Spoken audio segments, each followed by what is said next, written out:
by Zionists. And as far as a nationalist, I mean, I fought in the military. I mean, wait, so there's like maybe a Christian national Zionist?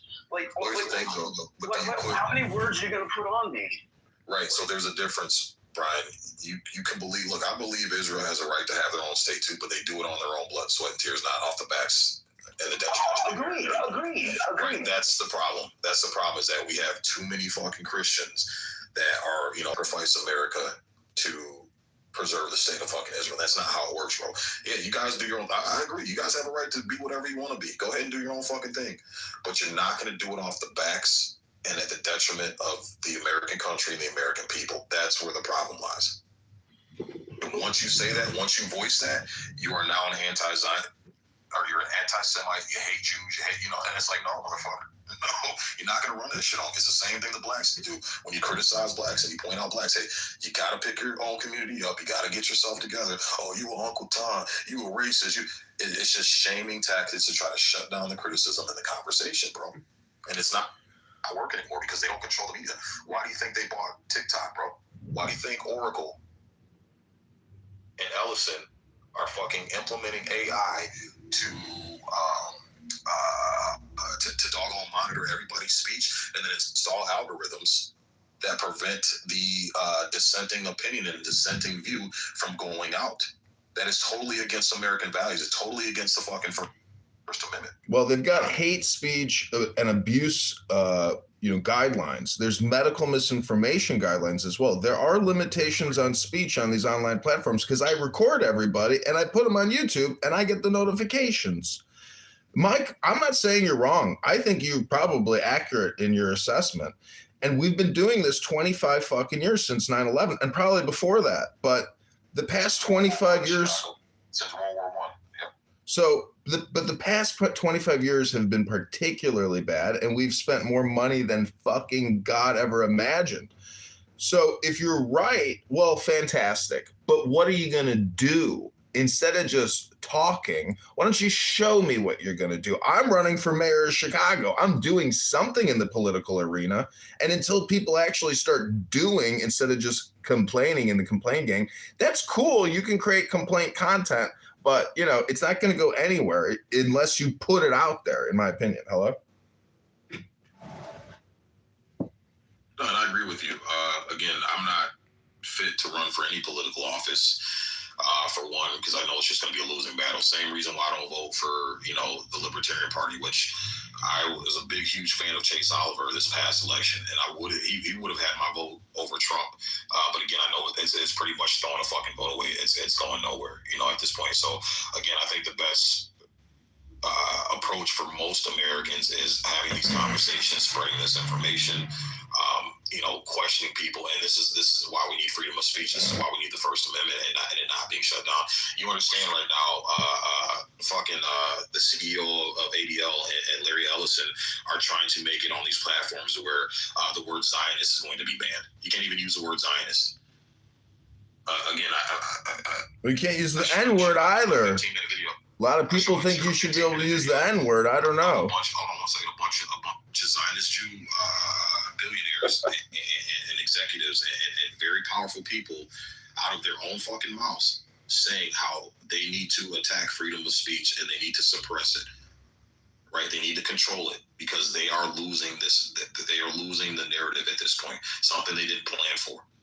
So again, that's dangerous, bro. That is anti-American, 100% anti-American. There's a lot of anti-American things. There's a lot of things to complain about.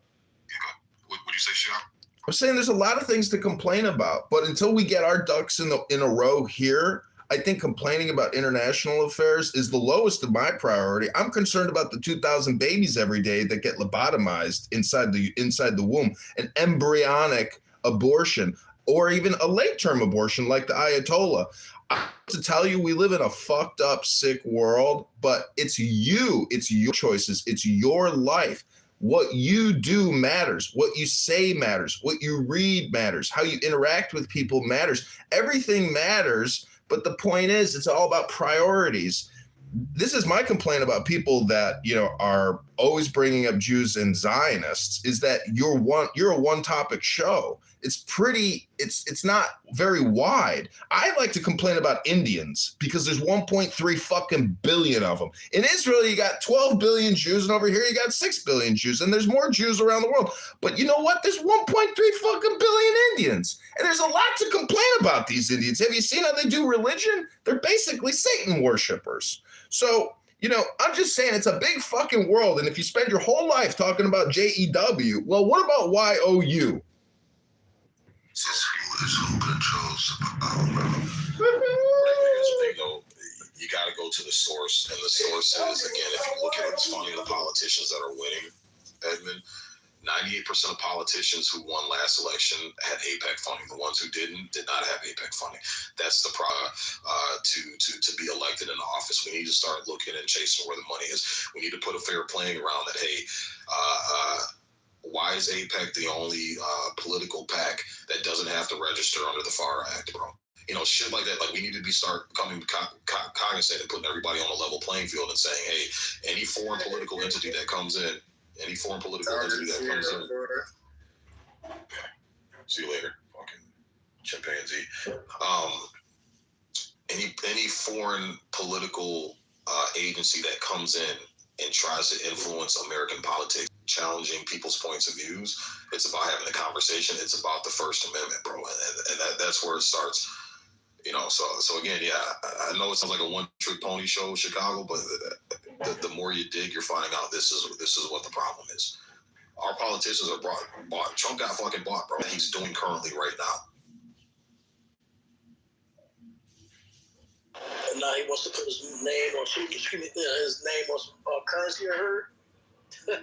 Yeah, his ego too, man. It's you know, not just that he's bought out, but what makes it worse and puts the icing on the cake is his fucking ego, man. His fucking ego. Has he been diagnosed? I mean, all right, so I don't want to speak about people in respect. I don't want to say never mind.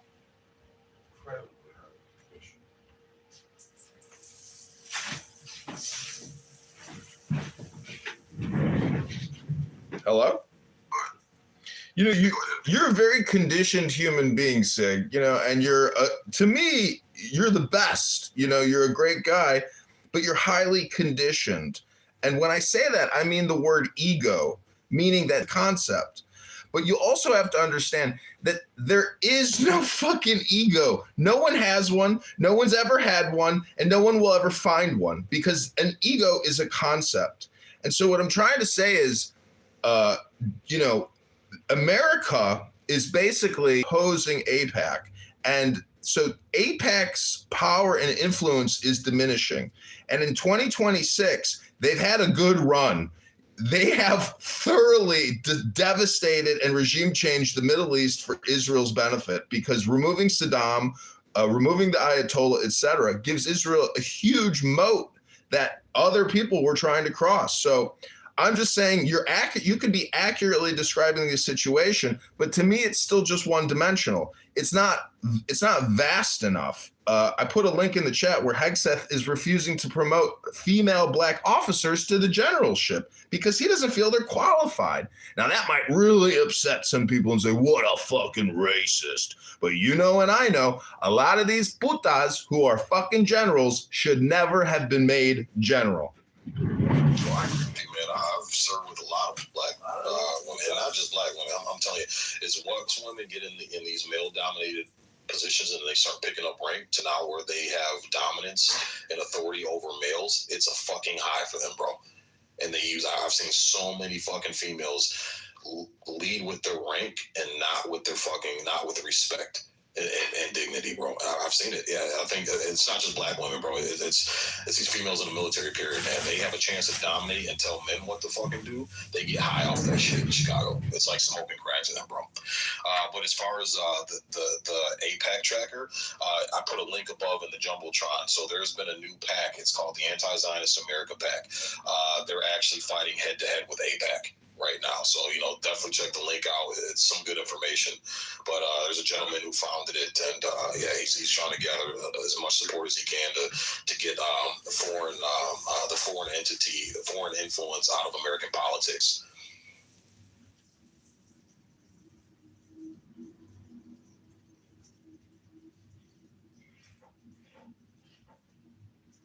but I hear what you're saying, Chicago.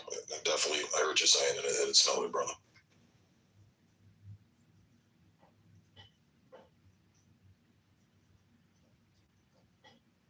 What's going on, Rightfully? Welcome to the stage, man. Well, I'm sorry. Go, you did, brother. Go ahead.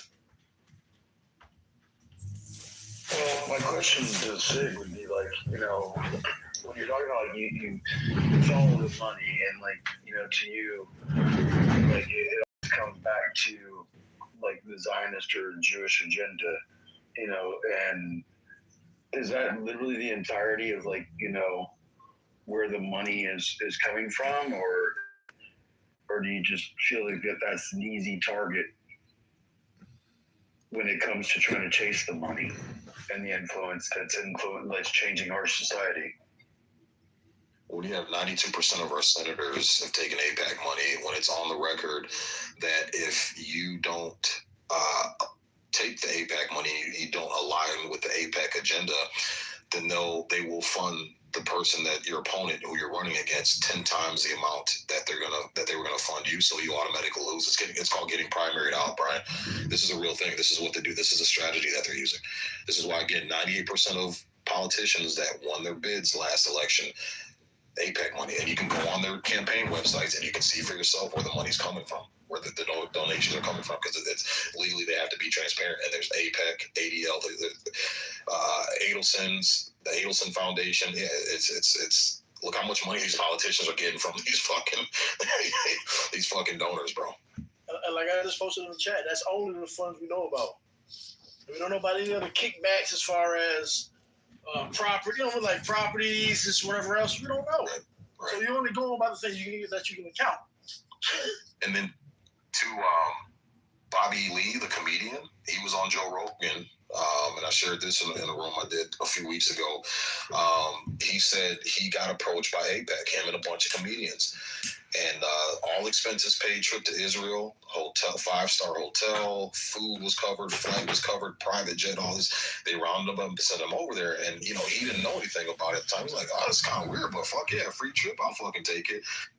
And he said when they got there, they had stipulations they put on it. One of the stipulations was every day that you're out here, you have to tweet and share something to your fans that's positive about Israel. The fucking CIA guy. Wait, Sig, before you go past Bobby Lee, I've met Bobby Lee in Los Angeles at the Comedy Store, and he's a piece of shit. He is a piece of shit. I wouldn't take what he says on Joe Rogan as being bona fide.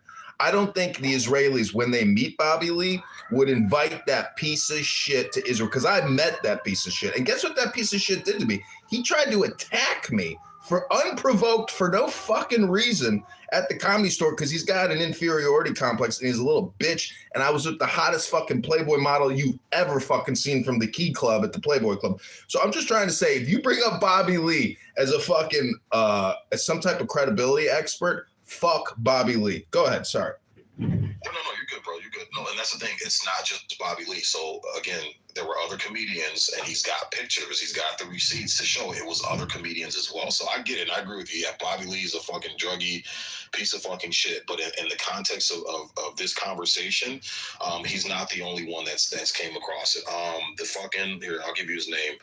I got it here in my little list. Give me 1 second. Let me pull this shit up here. He was on Joe Rogan as well. John Kiriakou, so ex-CIA analyst, very, very high up in the fucking ranks. He said the same thing too. He was offered, and several people in CIA, it's the same thing. This is what they do. They offer you this free trip, all expenses paid, and this is one of the things is to pour and shower you with gifts and free trips and food and all this other shit and get you over there. And they do this with all the politicians too. Ted Cruz even admitted this. So this is not just a one-time Bobby Lee deal. This is a strategy that they use. And then part of that is the Saudis do the same thing. What's that? The Saudis do the same thing. They fly in fucking Rihanna. They fly in Beyonce. The fucking Saudis do the same shit. Listen, if you just think it's the Jews, it's not. It's everybody. It's the fucking Saudis. It's the goddamn Indians. It's the fucking Persians. Have you ever been to Beverly Hills? Have you ever seen how many fucking Persians there are? You see how they fucking live in Beverly Hills? They're rich. Your average American is doing terrible compared to these people because they game the system. They all become doctors. They all go to med school overseas, and the Indians do the same thing, and they're making all the money. They're not the lawyers necessarily. A lot of them are, but they're primarily in the medical industrial complex. And where do we spend all our fucking money? In the medical industrial complex. This country is no longer America. It has been completely invaded for quite a fucking long time. Your average American is completely unaware of it even. But, you know, that's why I'm criticizing your complaint as one dimensional. There's a hell of a lot more complaints to go around than just your one specific complaint. Was it invaded before or after the conquistadors? Let me know. So they invaded back then, man. So what are we talking about? Yeah, so what I'm saying is, Edmund, is that as of right now, in our current political situation, since we moved this America First agenda, right? This is why so many people back Trump. Even you got a bunch of never Trumpers that finally fucking switched and voted for Trump. And that's what got him in this office. So we were pushing towards an America First, which is fix our infrastructure, take care of our American citizens, keep our money in-house, spend our money internally, invest internally. That's what the John from John Kitover did. What was that was what everything was. It was drowning in debt for $48 million. Every year we pay more. This is based on that. Now we're going to this pro-Israel, Israel first. But Sig, and we can't.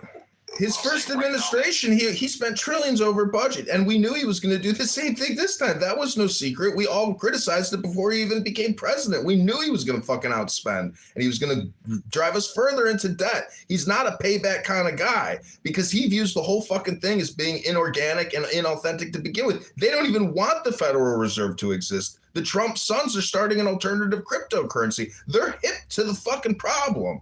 America knows that there is an international subversion situation going on, but it's not just Israel. That's what I'm telling you. It's the Saudis. And I never said it was just Israel, Chicago, but that's the biggest problem right now at the moment. That's what I'm saying. Yes, we have bigger issues, but right now that is the most imminent threat that we have. That's what. Well, it's your opinion. That's just your opinion. It's not a fact. That is an actual opinion. Yeah, and I would say that, like, you know, the Shia. It was drowning in debt for $48 million. Al-Sadr and like the Jaish al-Mahdi, and like how they're all part of like the regime in Iran. In my opinion, I think that that's the most important thing that we need to go after right now. You're just using Israel as a reason not to do it. So again, if you follow Marco Rubio and you follow Pete Hegseth, Israel struck first, and we came in alongside them. We have no reason to be over there. They're not a direct threat to the United States. They don't have the technology to impact the United States. So we've already been there. We killed Soleimani. We bombed their nuke sites just a couple months ago. We've been there, and we're involved in this. You think the pager attack was all fucking Israel? Those Lebanites, those fucking Hezbollahs who got blown up, those were CIA agents that helped in that shit. We're doing this shit for 30, 40, 50, 60 years. Hello? You're attacking people, not the points. Go after the points, not the people, please. So, and if you trace this back to 1953, we didn't have any problems in the fucking Middle East until we went over there and we meddled, and it was because of fucking oil. It's a war for the Jews, bro. Everyone knows it, bro. So again, here's the thing. If you go back and look at the conversations and the correspondence JFK was having when Israel was a brand new infant fucking country, look at the correspondence, bro.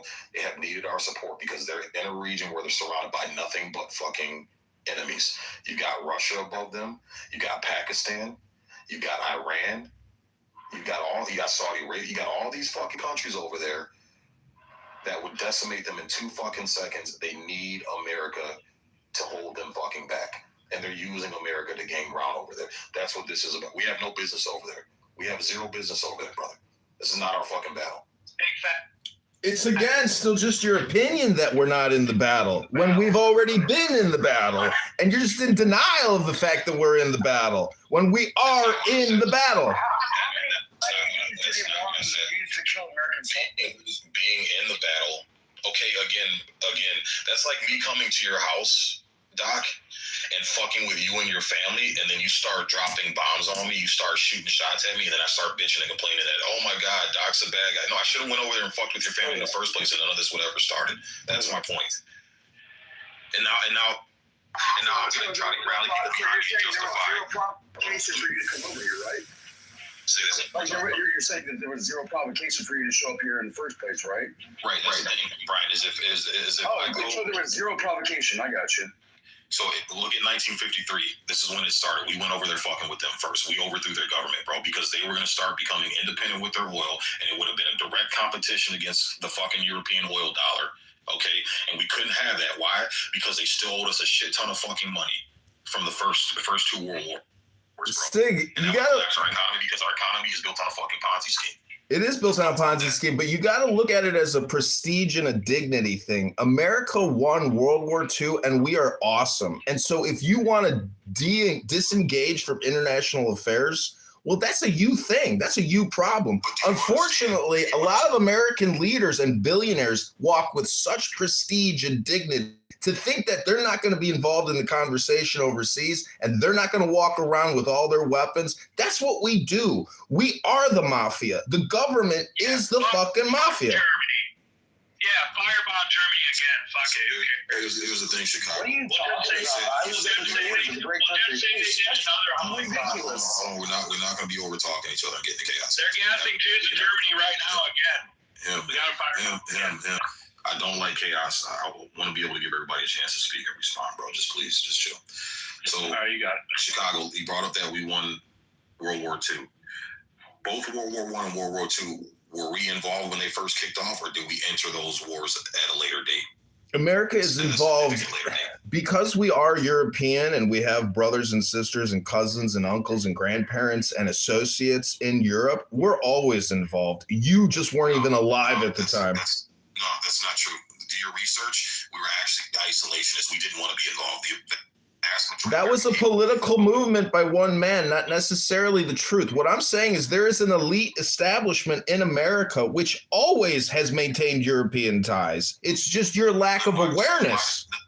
Why did it take us several years to get involved in those world wars? Because we had to build up our military. We weren't prepared. We had to industrialize for it. We already had our military built up. We did not have our military built up. Look up the history of the buildup of the military. Oh, it's like if you just listen to you, you're telling on yourself with what you're saying. You know the reason. Telling on myself. Hello. And like a welding gun is because of World War II and American ingenuity, because we didn't know how to build ships that quick to what we needed. We were grossly. Wow. You talk about people over talking people, but you do it a whole lot. It wasn't because it wasn't ships. That's the reason why Europe was losing, because they invested heavily in their navy, and that wasn't that battle in Europe during World War I was not a naval battle. That's why they were losing, because they invested their money in the wrong section of their military. That's why they were losing. So that's why we built our industry up. You understand? We supplied Europe with the fucking arms and the fucking supplies that they needed. Well, let me interject an interesting. I understand that you just took the whole story in a different direction than what I was talking about. Let me interject an interesting historical tidbit that I learned, that the British Empire was able to conquer half the world for one reason, and one reason alone. It wasn't because of their white skin and lack of melatonin density. It was because they were geniuses. They figured out mechanically, called the repeater rifle, how to kill at scale. That's real power. When you chuck a spear, but you chuck 20,000 of them at 8,000 feet per second, that's real fucking power. And that's because they were intelligent and they figured out mechanically how to create automation. And so some of you in this room are not getting paid for your content. And I told you this before. You could complain about those Jews in Jersey who sit there and read a book all day and get paid. But you... Edmund, I scrolled your channel. You don't average 2 to 7 views, bro. You're not getting paid either. You ain't making shit. Well, I'm here to complain. I thought this was the Complaint University. And Jewish money is unfucking parallel, bro. That's overpowered combo. See, you think that I'm not getting paid, but what if I told you that when I went to Israel, I met with a Mossad agent and he said, we're going to pay you. Don't worry about getting paid by Google. We're going to pay you direct. And so they told me years ago to come to Clubhouse and start recording and then to run for politics. And I am so happy I met Yerushalayim Ben Silverstein at the Dan Hotel in Tel Aviv because that guy pays. When I invoice them, they actually pay me. Hell yeah. Hell yeah. There you go. Just Dude, I want to convert to Judaism, but I can't fucking move to a Jewish community right now. So I'm just waiting on it. The thing is, amazing thing about America is you can become Jewish right now if you say it. You can become a Muslim right now if you say it. You can be a Christian, a Hindu, a Buddhist. In America, we got the freedom of religion.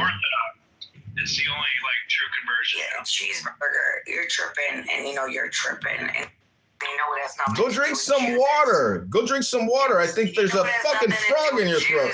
As Jewish people of the Jewish faith, this is what they're talking about is a political Zionist agenda. Communist Jews, yeah. Right. I'm not talking about Jewish propaganda, but people. y'all top the top of this one. Globalist Jews. Yeah. See, I listen to these conversations all the time. Global Zionist Christians or This is just redundancy. The name. Okay, then you can leave Chicago. Nobody's forcing. No, I know that, but I'm just saying for the record. The conversation was going well until you Well, let me give you your compliments, though, Sig. You know, you let me speak, and I appreciate that and respect that. But I'm just saying that, you know, I'm going to read a book, but God bless you all. Likewise, sir. Likewise. So it's redundant. Can we come here then? If you don't like the redundant, it's redundant. You can keep coming into redundancy, bro. On your own world. That's crazy. Well, as I just told you about automation, I've actually fully automated Clubhouse, and it's actually in syndication, and you're a part of it. So thank you. And that's fine. I signed up for it. Who gets the last laugh? That's perfectly fine, sir.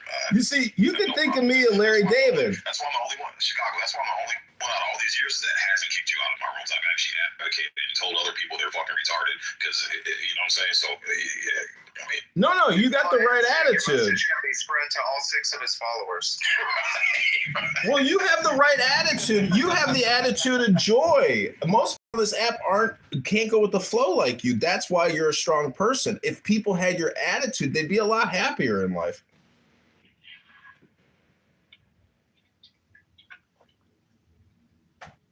Well, like I said, man, you have a right. You have a right to, you know, not co-sign my, and that's fine, man. That's fine. That's perfectly fine. You want to speak on how Trump was angry that he wasn't able to choose the newest leader for Iran? No, I didn't hear about that. You want to expound on it a little bit? I posted an article in the chat. He was just angry that he wasn't able to choose the leader. That's it. You want to say? Dude, we want fucking Khomeini's son, dude. He's a fucking gay man. No, but with a busted leg. Like, dude, all you've seen is a cardboard cutout with his fucking face on it, and only like Al Jazeera posts of like what his like statements are. Like, come on, man. I'm not sure what that dude is thinking. He's always been talking about my country. I'll talk to you later. This is my hand. Bye. We don't want monarchy. We don't want. So here is the. You know, that like, you know, but you ended up doing a monarchy. John Kitover News. Time for the deepest breath of the day. We don't have a problem with that because they're there it is in their armor. Goes drowning in debt. $48 million. Listen, you have to realize that this isn't World War III. We've been at this since 2001. This is just one further pimple breakout. It's another breakout. But Trump did a miracle when he got Ayatollah. Trump did a miracle when he got General Soleimani. Trump did a miracle when he's gotten all these other fucking skins. He skinned these motherfucker and ripped their scalps off of them. That's not true. Then why are we getting? Then why are we able to go in there and fuck them up and reopen that Strait of Hormuz, bro? We're not as powerful as you think, bro. These Persians are smart people, bro. They're not dumb Iraqis. They're not dumb Afghanis, bro. These are smart motherfuckers. This is why they have control over that strait. They have set up. You ever heard of a mosaic command structure in the military of Chicago? Yeah, have you ever read the Mosaic Bible? Right. they've been studying us, bro. They've been studying our interaction. So have I. I mean, here's the thing, though. Hold on one second, and I'll let you go next, Jim. But again, they've been studying our centralized command structure, and they set up a mosaic command structure, right, as far as their military is concerned. So we can keep chopping one head off, another one's going to go right back. We can chop that head off, another one. This is why we haven't. It's not been a quick in and out like it was promised it was going to be, brother. They have been studying us. They have been studying our fucking weaknesses. They understand we spend millions of 50 million, 200 million per missile, and what they do is they spend $50,000 on duds, shoot them up, and then our $1 million missiles are taking out these $20,000 fucking duds, and we're going through our fucking resources as far as our military, and this is why they're able to do the shit that they're doing, bro. This is why they're constructing low tech fucking drones made out of fiberglass and balsa wood with electric motors. Filter out of the radar detection systems as a flock of birds or flock of seagulls, and they're able to strike, bro. Like they're not dumb people. This is why we're having such a hard time over there. And the legacy conservative media is not reporting this fucking side. Well, I gotta tell you, it's just your opinion that they're not dumb people. But I've met these dumb people, and I think they're retarded. And when they fucking fall, I'm gonna go over there and open up a fucking Chicago cheeseburger franchise and an electric hair removal procedure service. I'm gonna be a fucking billionaire in that country. Open up a Portillo's over there, bro. For sure. Not an electric hair removal company. Oh my god. Well, I'm being facetious, but listen. If they were so dumb, then we would have been in and out of there. No, there's no in and out. There's no in and out. There's 100 million people there. The bomb that I got blown up by that took out my striker. You know what?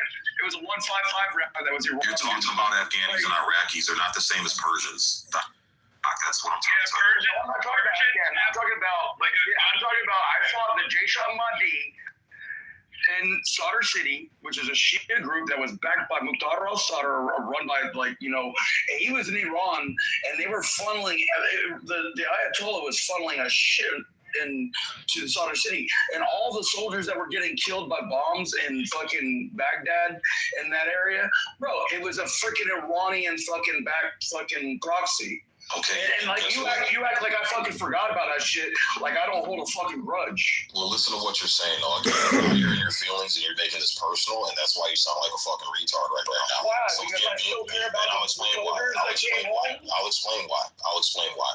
So again, being backed by something is not the same as being the entity itself. That's the fucking difference. So yeah, they can back a bunch of retards, just like we backed a bunch of fucking retards over in the fucking Middle East. Right? And they didn't know how to use the shit that we fucking gave them. Again, Russia has been studying this shit. We backed a bunch of retards in fucking Ukraine. This is why they're fucking losing. Okay? So when you back something, but they don't have the actual mental capacity to learn how to strategize and use that weaponry in an efficient manner to make tactical fucking gains, it's not the fucking same. These people have built their own shit. They have strategized their own shit. They have studied this from the ground up. It's not the same mentality of a group of people. So that's what the difference is about. Yeah, Iran might have studied Hitler, bro. Dude. All the Blitzkrieg and shit. No. War tactics. What lightning war Sig, besides bombs? 2 days ago they released an image of the Tora Bora structure that Osama bin Laden they put out, which was fake, that didn't exist, and they're claiming they have these mountain nuclear or these mountain rocket storage facilities where they're able to strike. To me, that's so stupid. Like, if you blow up the fucking entranceway to a fucking shelter, with all this material and all these weapons, you're finished. You can't get the fuck out of the mountain. So to me, it's a lot of it is fake. And if you work at the Pentagon, you got to create content. You have to create content for the American people to consume, to know what's happening. Yeah. But a lot of it is fake and stupid. Amen, but that's just what they do. This is just War 101, propaganda 101. It's just fucking obvious. Amen, brother. But the truth is, America and Pete Hegseth, these are lethal motherfuckers. Pete Hegseth will rip your throat out and stick it up your ass. So these people are fucking with some of the most badass motherfuckers. They better fucking realize real quick that negotiation and embracing America is the way to go. That's my opinion. Yeah. Hello? This isn't the Joe Biden trans army with trans generals getting, ceremonies at the fucking George Washington Monument. I'm sorry, but those days are over. Now they're dealing with the real mafia, the people that will kill you in the shadows and you won't even know you're dead. That's how badass these people are, and they are fucking ruthless. So why isn't this operation as clean as the Maduro operation? Explain that to me.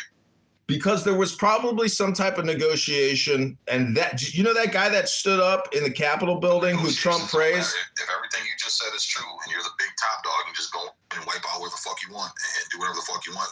Doesn't matter whether they're willing to negotiate or not. You just do what the fuck you got to do, bro. Listen, I'm just saying that these Iranians, like you claim, they're very smart, but I've met them and they all have to have rhinoplasty because their noses are so fucking hideous. They got hair all over their backs like they're from 1645 Swamp Creature movies. What I'm telling you is you're overestimating capability. We spend 1.3 trillion a fucking year, and over 25, 26 years, that's over $30 trillion in military weaponry. They are fucking with doomsday. We've got the secret key of destruction. And what are they doing with that? With all that money, that weaponry we're investing in, they're shooting up fucking duds, and they're spending $20,000 for every fucking $500,000 in missiles because they've gotten smart. And you can't keep up production when you're spending that much. It's not going to last forever, bro. Listen, Gibson's is still in business. Morton's Steakhouse is still in business. Portillo's is still in business. You think they're going out of business? You think we're going out of business? No, this is business, baby. Yeah, we just put more money into the economy, bro. Money we don't have, bro. This is money that we who has a But you admitted it's a Ponzi scheme. It's a Ponzi scheme. You admitted it. We do have the money. We've got the moat. You know what gives us the money is the moat. Until Washington, D.C. falls, we got a moat to print as much as we need. If we wanted to, we could print 40 trillion overnight and pay the whole debt off like that with money we create out of thin fucking air. It's called magic, baby. It's on your fucking dollars. Look at the symbols. Look at the intelligence on your fucking dollars. It's right there on the money. It's on your fucking money. The Ponzi scheme secret is on the fucking money. Hello? We got a moat, baby. We got a fucking moat. We are in a... All right. You're not going to turn my stage into a retard show. One person talking at a time. I don't mind you disagreeing, but you're not going to turn this shit into a retarded fucking convention, bro. Let's keep That's true. May I get in the queue? Yeah, go ahead, Monica. Yeah, actually, you can go next. Go ahead. You got the floor, Monica. Go ahead. Awesome. Hey, everybody. This is the Masculinity Mansion. It's led by Fearless Sig, who is a dominating force on Clubhouse. We're talking about Erica Kirk is big mad at Drewski. I didn't hear about her being big mad. I did hear that her team was exploring options to whether Drew's parody of her. Oh, there's a typo. I think it's D-U-R-S-K-Y-I.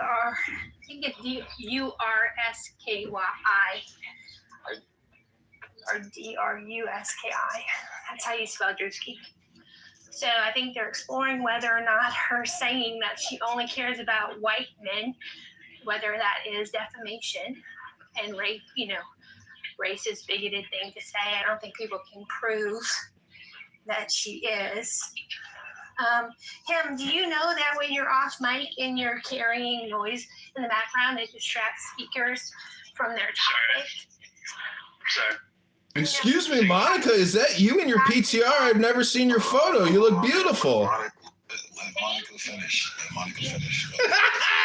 So anyway, I don't know if they do plaintiff lawsuit and I have concerns it probably won't be successful, but we'll see.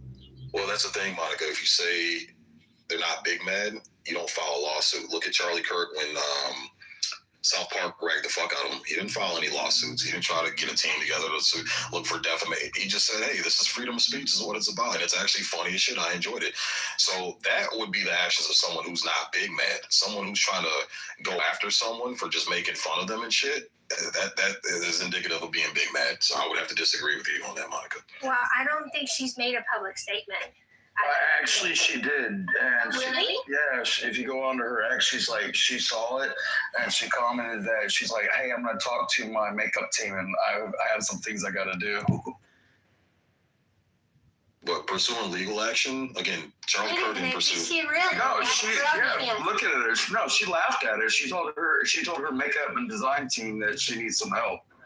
Like she was like picking at herself because like it was close to home in the parody, you know, and like she laughed at it from everything I've read. Yeah, she said what she said about the blackface. She said, no, she did blackface. They would consider her a racist, but she did that. I've never seen her in blackface. Oh God, not a racist! Oh my God! No, I've just never seen it. I don't know anything about it. Yeah, but again, like I said, man, you know, you wouldn't be trying to pursue legal action or talking about for someone just making a fucking funny joke, a funny video. And then I've seen the fake outrage. Tim Pool actually did a excerpt on it, and he had a bunch of guys on his panel. And when they started playing the fucking clip, you can see them guys fucking cracking smiles because it was actually funny. And then after Tim Pool was trying to, you know, talk about how insensitive this is, and then the smiles went away, and they got all, you know, professionally outraged. And you know, the Wayans brothers are masters at this. The Wayans brothers are masters of this. Listen, I put a link in the chat. I know some people here want to get smarter and improve their lives and have a better day every day. The link is in the chat. It's called The Practical Rights to Be Greedy, Necessities on Why to Demand Everything. In the end, we weren't greedy enough. This is our country, and SIG is bringing up important issues. But Erica Kirk, as you know, and many of you know women that are very duplicitous, Erica Kirk is a very duplicitous young woman. From all of her little videos that she made and her little CIA content creation, because she's living in her CIA bubble, that's very dangerous. And it's probably not a rifle that took out Charlie. It's probably a shape charge. And, you know, his entire team were Israeli security. So, you know, Charlie was one of us. I'm from Chicago. Charlie Kirk was from here. I know a lot of people that personally know Charlie Kirk. You know, but he would come home and say, good Shabbos. And he would watch American football and just veg out on the couch. He wasn't some pot smoking, Miller High Life drinking, you know, yoga underpant wearing kind of guy. So all I'm trying to tell you is I hope everybody here has a great day. Rabbanu Shalom. Yo, Charlie Kirk was taken out by a Mossad agent. you guys gotta stop with this retarded shit. Before you three came in, bro, we were having a good. Well, I am retarded. I'm the R word. Oh man, stop, bro. Like y'all gotta stop this Tourette shit, man. It's fucking annoying. Like say what you gotta say, but add value to the conversation. Quit with all this coming off the mic and this crazy shit, bro. Right now. It's gonna be the hallway because I got hand raising off. So when hand raises off, it's the hallway. That's your only options. It's on stage, like a conversation, or in the fucking hallway, bro. That's your only option. So go ahead.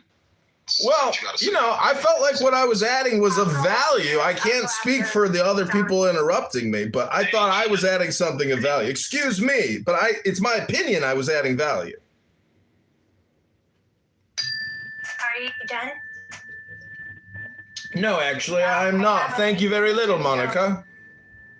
Well, thank you very much. Doc, I don't see Erica's joke reply about makeup. I kind of wish it was true. In the chat is her YouTube, her X account.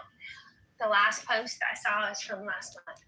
So you have a link that shows she did reply so cleverly to the parody. I'd love to hear it or see it or document it.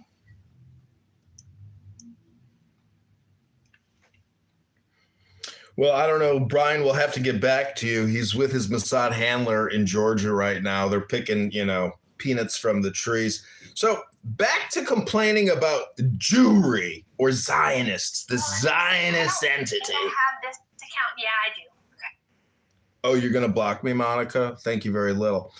All I'm trying to say is I come here to add value, to tickle your feathers. And you know, I keep complaining that you're not getting paid for content while other people are reading books and getting paid daily. And so if you don't like what I have to say, or you don't like my YouTube channel that gets 7 views a video, well, that's a you problem. I'm still a human being that breathes, and I go to the gym and I read a book and I cook a nice dinner and I fuck a beautiful girl from Hinge. What I'm trying to say is everybody's different. Sig is different. My Nika is different, who does a lot of race baiting bullshit, but not anymore because she sounds like she's on a power walk. And I'm not trying to personally attack anybody. I'm just asking one question. What's the truth? Does it begin at your birth or does it end at your death? Hello?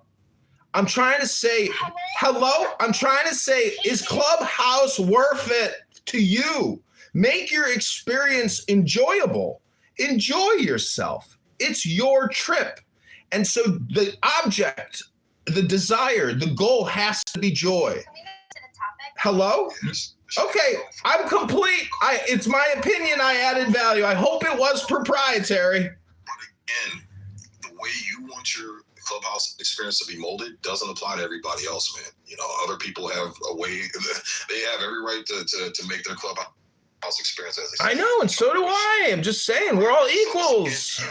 You mold your Clubhouse experience and you enjoy it, and then let other people mold theirs and let them enjoy it. I know, but I'm just encouraging people to have a good time, to enjoy themselves. Right, but you doing that, it actually ruins a good time for a lot of people. Really? That's what you don't seem to understand. Yes, that's what you don't seem to understand, bro. Well, what I'm pointing out is people, this is a vehicle, and many people hear road rage. And when I drive my car, I'm not angry. I'm just happy. There's no reason to drive your car like a maniac. Niggas swerving across 3 or 4 lanes and we can't pass you because of it, bro. That's why. That's annoying as shit. Hello?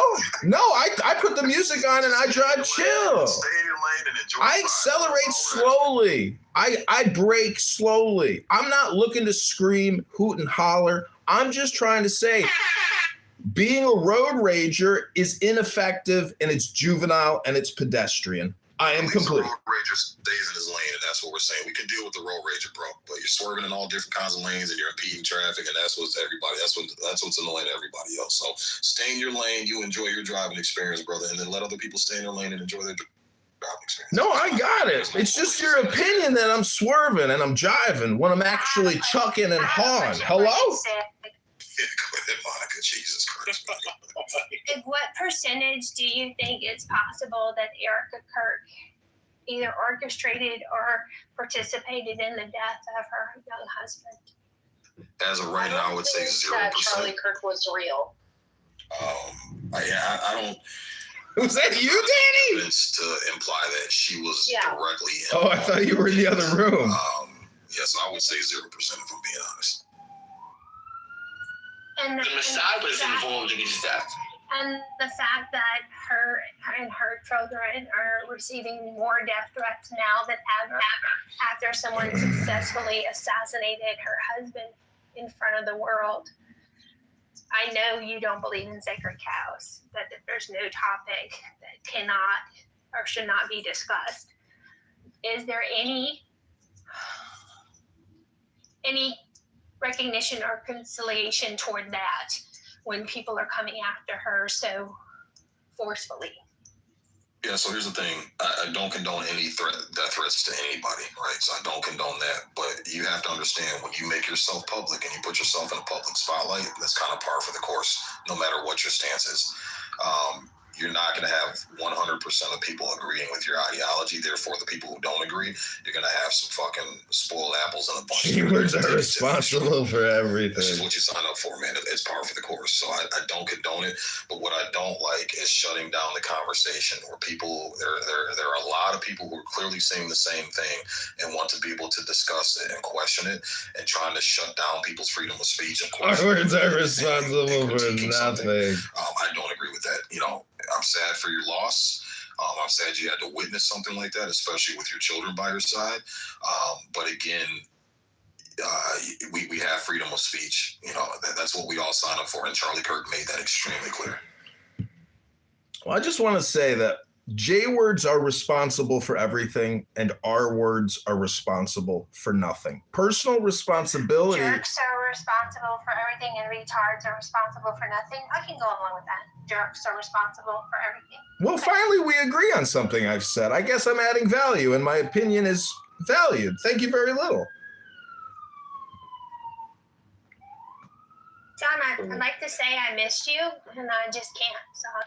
Oh, thank you very little.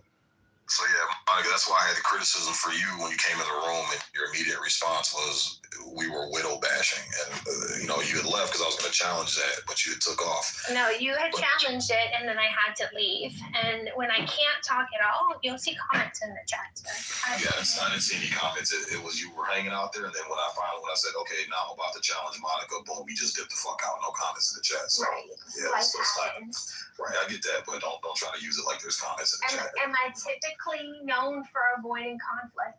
And that's why I found it so funny, because I'm like, you typically don't. So, but you're showing up here now, so I'll give you some grace for that. But my thing is that my nigga show. That's that same tactic. Someone a widow basher who is critiquing or having a discussion or asking something about something they've seen and witnessed.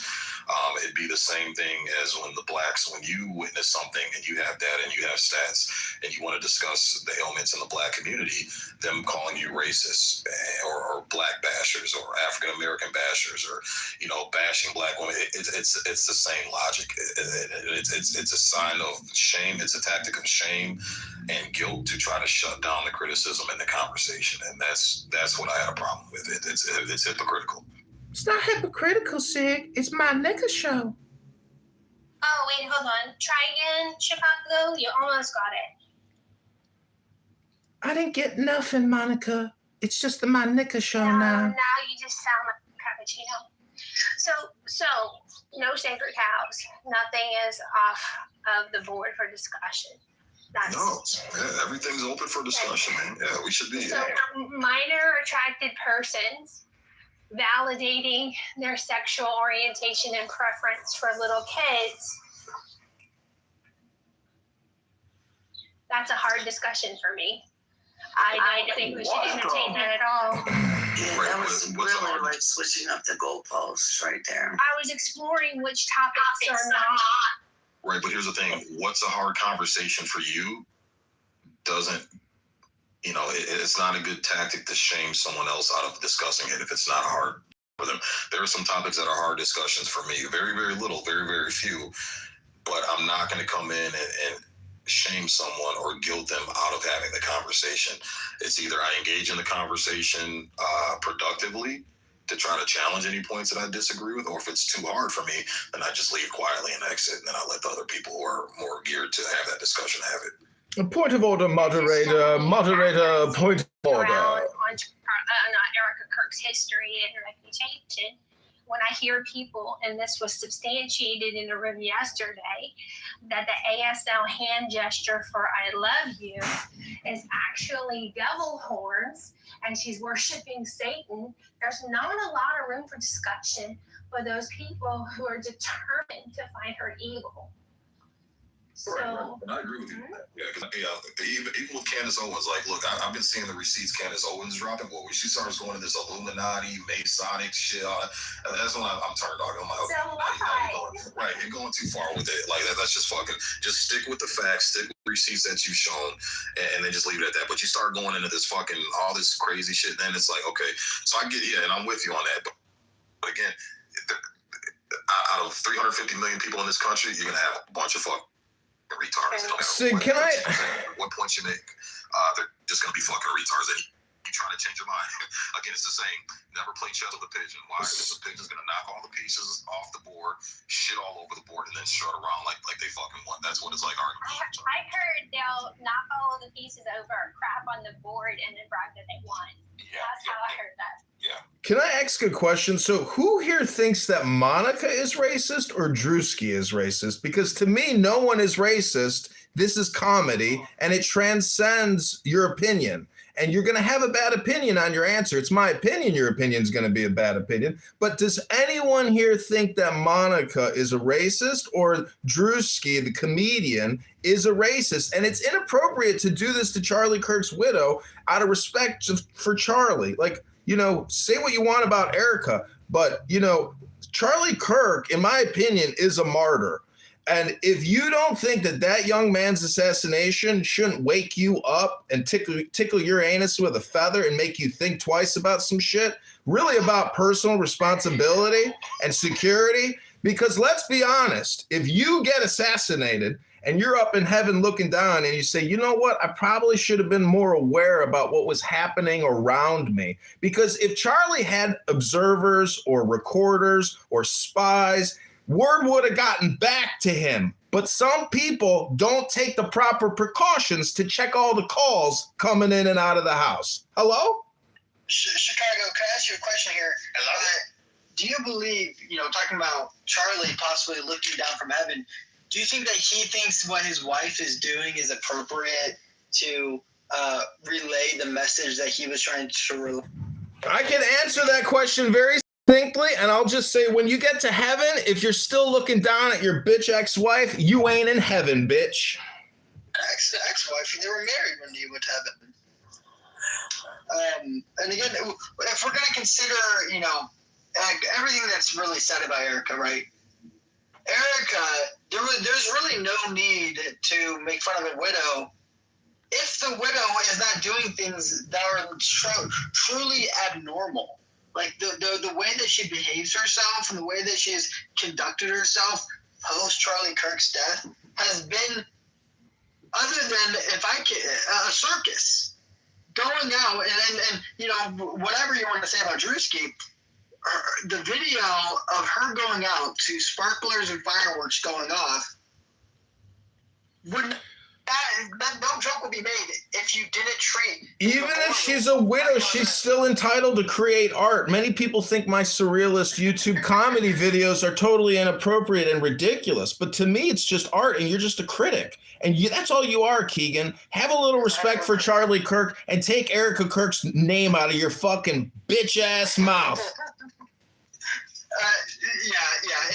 And again, I think that just no one is immune to criticism. No one is, and criticism can come in many forms. And once being criticized, especially by good swaths of people, humor, comedy comes into play.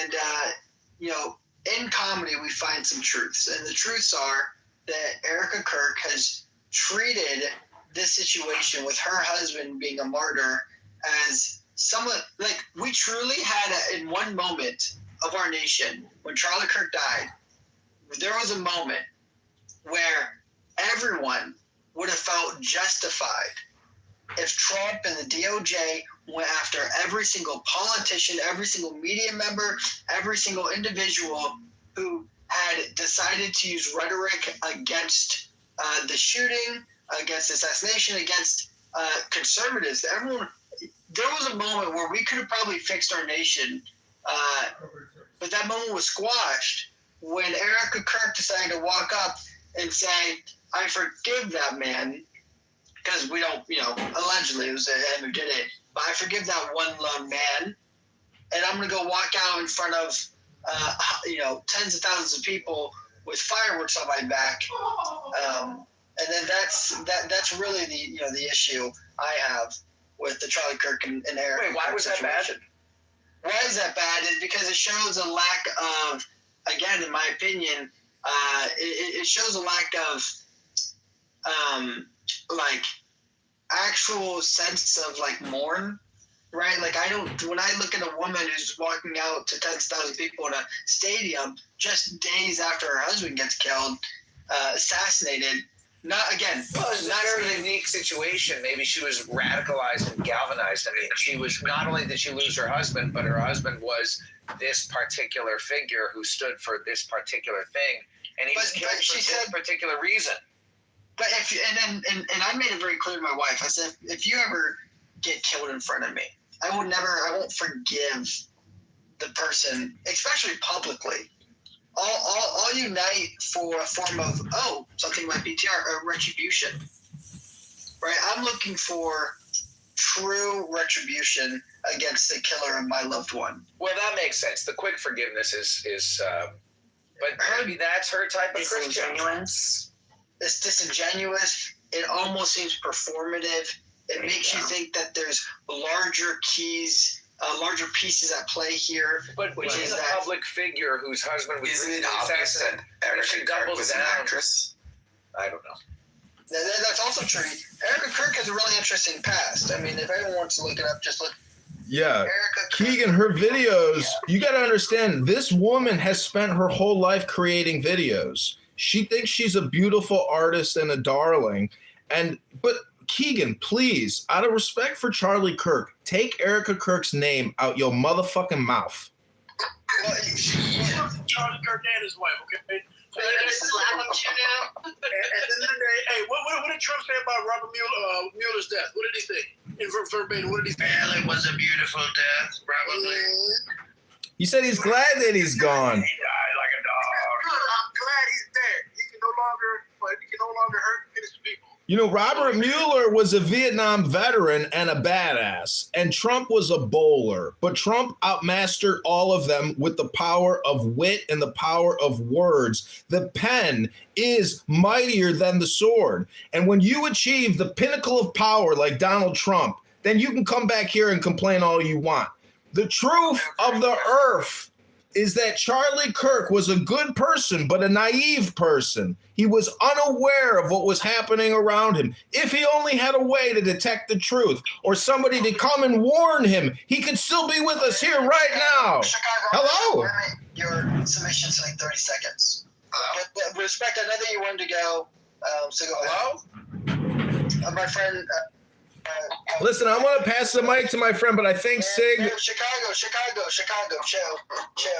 Hello? Last warning, bro. Last warning. It's either the stage or the hallway, bro. You pick. But hand raising's off. Those are the only two options. Okay, well, you got. I want everybody to witness what fascism is. I am complete. Hello? I just want to be anti-Semitic towards you, Chicago. We're going to respect my friend and then we'll open it back up. No, Keegan, I was just bringing up that point. Is like people were mad and sad about Charlie Kirk and his death, and people were like, "Oh my gosh, you can't say that about Charlie Kirk." And then Trump said what he said about Robert Mueller, and nobody says anything. So that's absolutely right. That's the only question. No, you're absolutely right. And that's a good assessment to make. There is that. Are you going to be hypocritical? Because no one cares about Robert Mueller dying. No one cares about. But even if Charlie Kirk was a bad person, whether or not you have that debate of whether you liked him, the way that he died publicly in a very humiliating, disgraceful manner, it should be known that that is a very consequential, moment in American politics and American history. A public assassination done to a pretty large individual, and the reaction from it. Again, there was a moment where you had conservatives all over feeling that it was justified to do a lot of things that maybe be considered like authoritarian. But that moment passed again the second that Erica Kirk decided to make the whole thing a laughable event. Her doing. It's your opinion that she made it a laughable event. That's ludicrous. Sure, it's my opinion, but it's opinion. How do you remotely putting Mueller, who died at 81 from Parkinson's, to Charlie Kirk being assassinated? How are you even remotely conflating those 2 points of view? Well, we're not you didn't hear. We're not conflating the two. We're saying that no one mourns. Right? No one mourns the wicked, which is a quote from Wicked. That my wife loves, but no one mourns the wicked, and I think that's Respect's point, is that no one mourns Mueller for dying, Trump especially. Well, no, my main point was Trump's response, as far as him saying, "Hey, good, he died. I don't give a fuck." Whereas people said the same thing about Charlie Kirk, and it's like, "Oh, you can't say that about him. You can't say you don't give a fuck about." You couldn't do that about Charlie Kirk, but when Trump did it, again, nobody said. They said the same thing about Hulk Hogan and Chuck Norris. Has it occurred to the Goyim that Charlie Kirk was shot by Mossad? First and foremost, what the fuck is a Goyim? So let me lose. Oh, explain to him, please, what the Goyim is. See, listen, I hate to interject, and I'm not trying to, cause anybody here to be emotionally frictionized, but Chuck Norris did go to Israel and meet with Netanyahu and say, "I will always support Israel," because Chuck Norris knows that strength is the joy of the world, and the strength of the world is the law. and many here will never talk about the law, but you will do low-hanging Jew hate commentary. And if you pick on the weakest, if you pick on the, I am not complete. Please mute yourself. Please mute yourself. I'm just giving some personal advice. I'm not Jewish. My mother's not Jewish. She's gorgeous. And what I'm telling you is, if you pick on Jews, that makes you a Jew, because that makes you weak and pathetic, right? But if that's what you like to pick on, and Jew is your favorite juice to pick out of a tree, well, you might be a Jew picker. And if you spend your whole life picking Jews out trees, you'll never learn the truth of the earth. I love community narratives, always. Jesus fucking Christ. Go ahead. He wasn't wrong though. No, hey, stop. We're gonna let my friend go. He's been waiting. Let's now that that's cleaned up, let's just go ahead. I'd like to reiterate what John Kitover just said. Nah, we're off that. First of all, Jews are not exempt from criticism, and it's not picking on Jews. Everybody, Jews are just as open to criticism as anybody else, bro. Nobody's buying that shit anymore. Nobody's buying that shit anymore, bro. So it is what it is. You're in America. You signed up for freedom of speech. You're gonna be criticized just like the blacks, just like the Christians. That's the one thing, man. Like the Christians, I've criticized the Christians so much on this app, and I have to give them credit, is that they've engaged in the conversation. Never tried to shut the conversation down. Never accuse, oh, you're anti-Christian. Again, man, it's everybody sees it with their own eyes. The minute you criticize Jews, even mildly, my friend, you missed it. I had a huge room a few weeks ago, and no criticism, no picking on Jews. I didn't even allow anything negative as far as Jews. Anybody? I'm not accusing you of that. I'll be very succinct. Let me just say, when you go to the buffet, you don't just eat juice meat. You don't. You eat everything. Where's your taco and burrito item?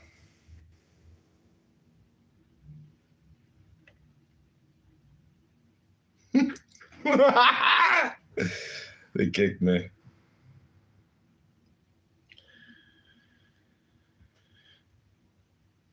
Alex saying global warming. There's proof of let him global talk. cooling. Wait.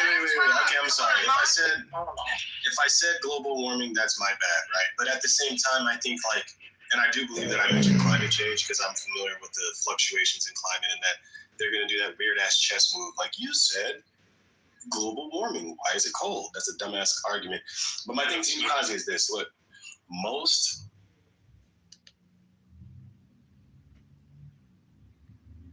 log of, hey, I'm hearing when I call the landline back home to the family in Iran that, they're having, speakeasy meetups for Iranian resistance, to help the Americans or the Israelis.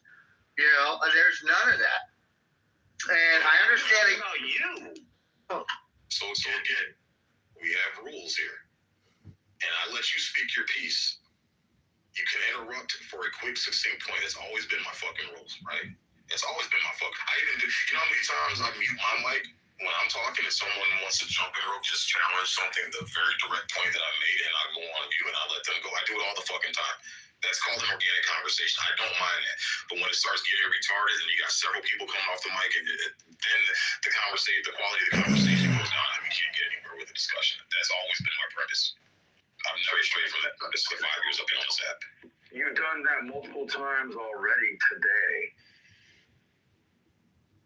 Again, and I let people do it to me. I let people do it to me as well. If we're having a back and forth linear conversation, I allow people to interrupt me, to interject briefly, to challenge a quick point so we can get past that point and then move on. I allow it to be done to me, so I do it to other people. As long as it's not disrupting feeling that it was justified to do a lot of things that maybe would be considered like authoritarian. And you hear what I was trying to make a point about to what you want to talk about, rather than me trying to land my fucking plane. It's your opinion that she made it a laughable event. That's ludicrous. Okay, so when we first use this room, you had one from us and then the conversation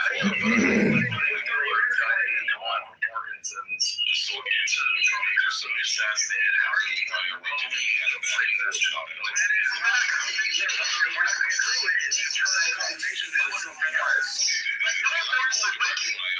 Which is a point.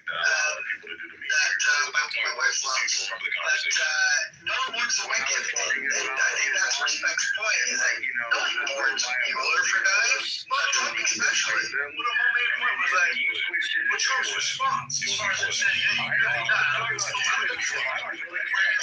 same thing about Charlie Kirk. I was like, you can't say that about him. You can't say nothing about him. Like, you can't say that about Charlie Kirk. Or Trump did it. Like, I thought about the nobody's going to say the same thing. COVID in the China for America. Bro, dude, don't even and you turned it into Europe. First of all, the fuck was going on? So it's always been my purpose. I'm not being See, listen, I hate to interject, and I'm not trying to, cause anybody to be emotionally fictionized, but Norris did go to Israel and meet with Netanyahu and said, I will always support Israel. Because Chuck Norris knows that strength is the joy of the world. And the strength of the world is the law. And many here will never talk about the law, but you will do low-retaining Jew-hate commentary. And if you pick on the weakness, if you pick on the... I am not complaining. Please mute yourself. Please mute yourself. I'm just giving some personal advice. If you... I'm not Jewish. My mother's not Jewish. She's good. And what I'm telling you is, if you pick on Jews, that makes you a Jew, because that makes you weak and pathetic, right? But if that's what you like to pick on, and Jew is your favorite Jews to pick out of a tree, well, you might be a Jew fan. And if you spend your whole life picking Jews out of trees, you'll never learn the truth of the earth. You're talking about just Jesus Christ, man, Jesus fucking Christ.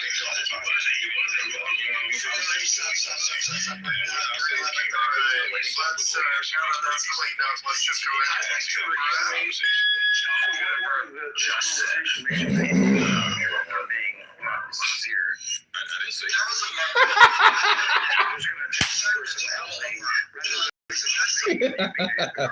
No, sir, you getting drunk and not being able to have clear conversations in person. I'm not talking about yesterday. I'm talking about now.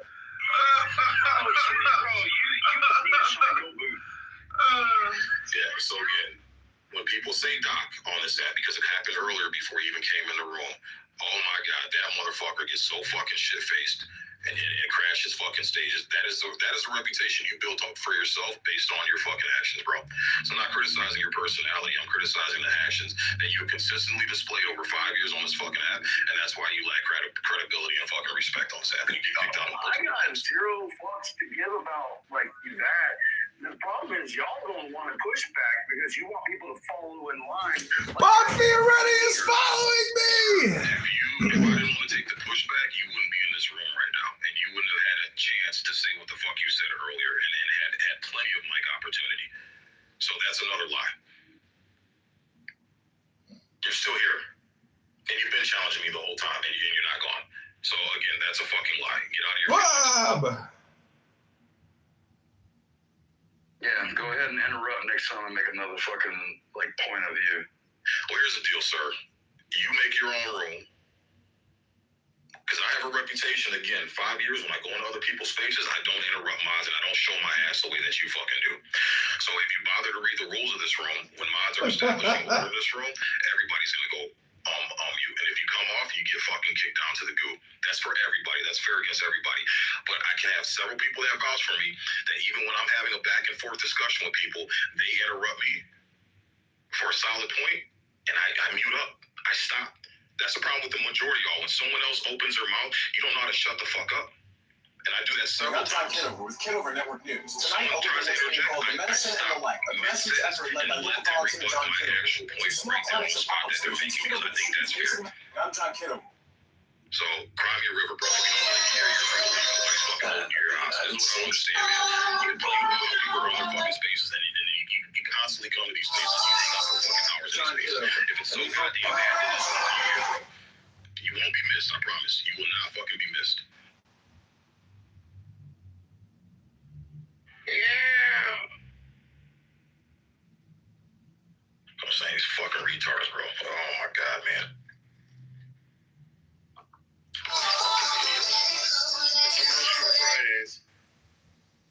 Yeah, it seems like it, man. Jesus fucking Christ. It's projection too, man. The niggas that do the most shit, they project that shit on everybody else, man. It's fucking crazy.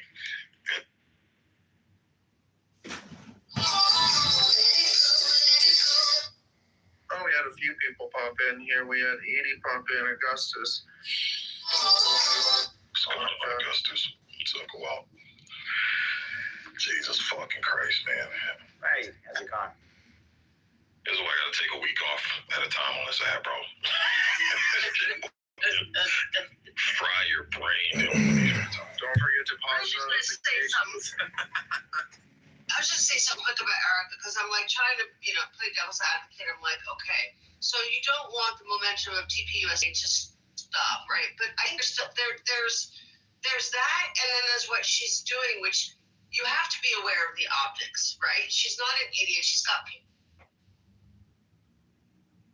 It's just it's too much. I just can't. It's too much, and especially as somebody pointed out that she had said she forgives the guy, but you still need to make a point. We will not stand for somebody assassinating somebody for what they said, and it seems like that just kind of was completely gone, and it was just such a show. I just can't. I can't wrap my head around the way she's been behaving since his death. You know, I agree with you because that was one of Charlie's main things was, conversation should not escalate into violence. Like that was his main thing is having civil discourse and just learning to agree to disagree, but still having respect for each other, man. Yeah, you're right. That message is totally fucking awesome. But I wanted to push back on Keegan because as far as the forgiveness thing, like I can't knock her for that because I've seen a lot of Christians who lose family members, especially when someone's son or daughter or spouse gets murdered. And then family says, but because of the way God has shown forgiveness and mercy.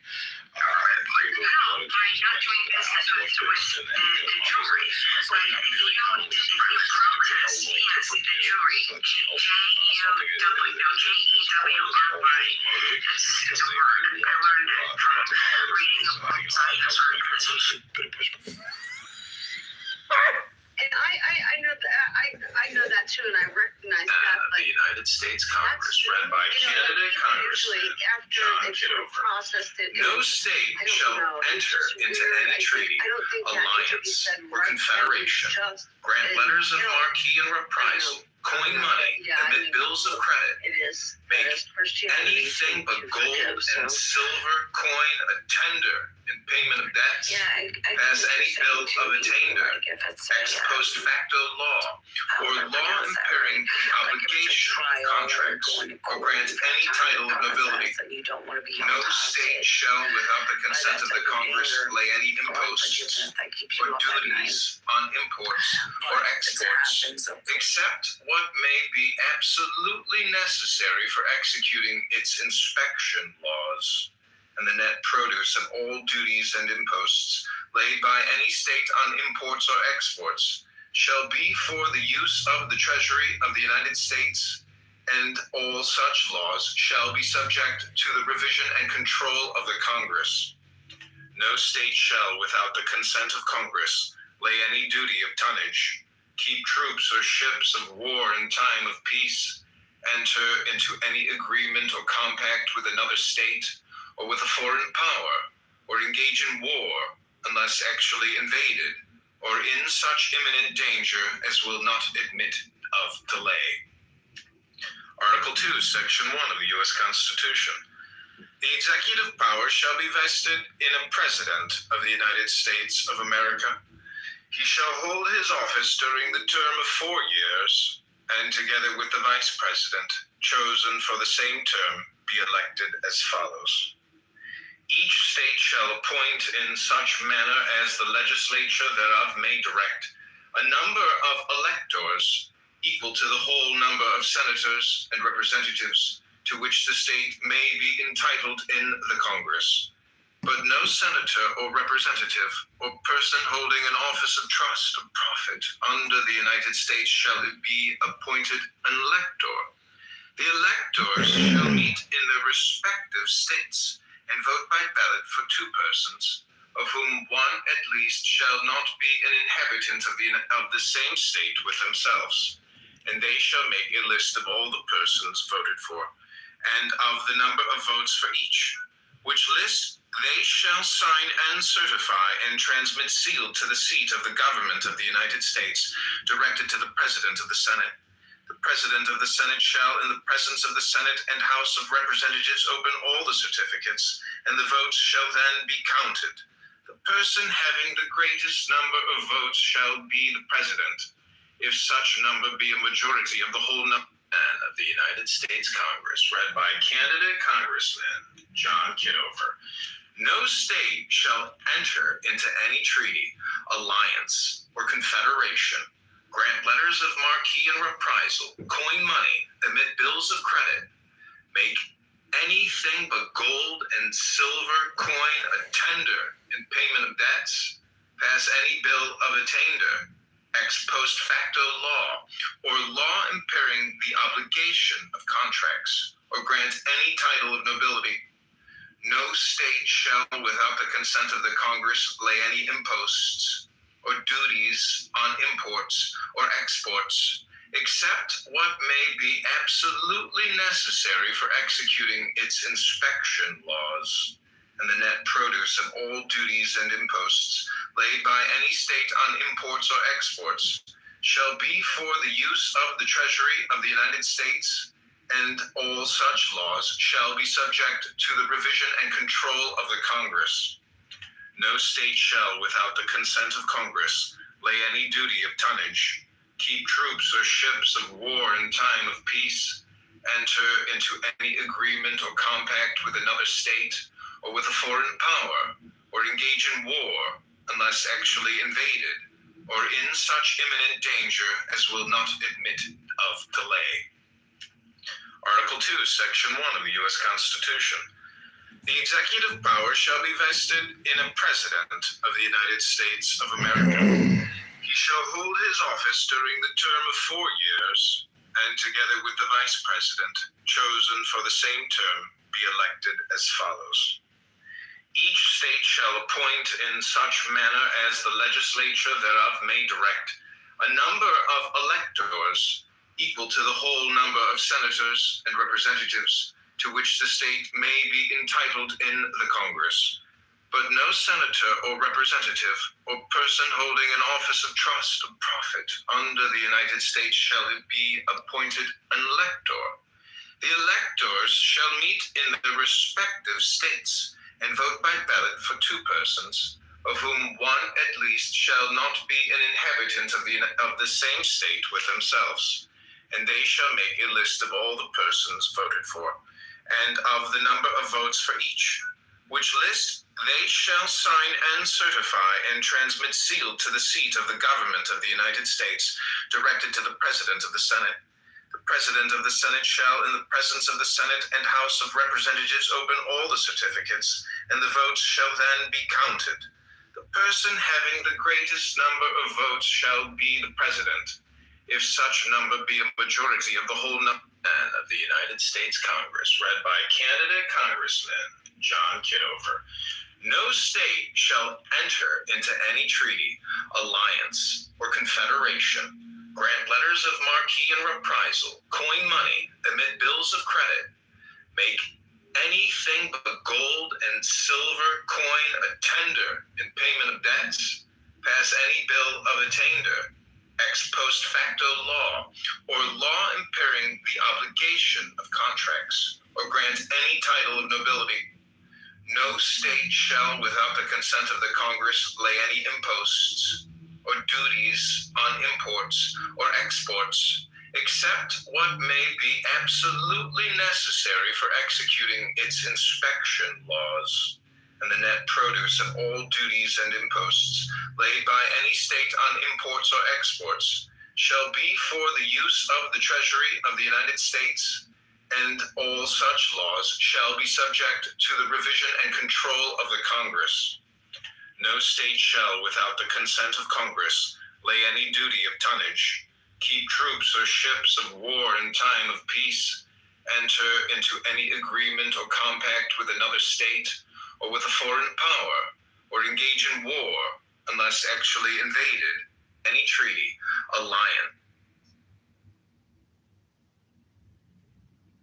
No state shall enter into any treaty, alliance, or confederation, grant letters of marque and reprisal, coin money, emit bills of credit, make anything but gold and silver coin a tender in payment of debts, pass any bill of attainder, ex post facto law, or law impairing the obligation of contracts, or grant any title of nobility.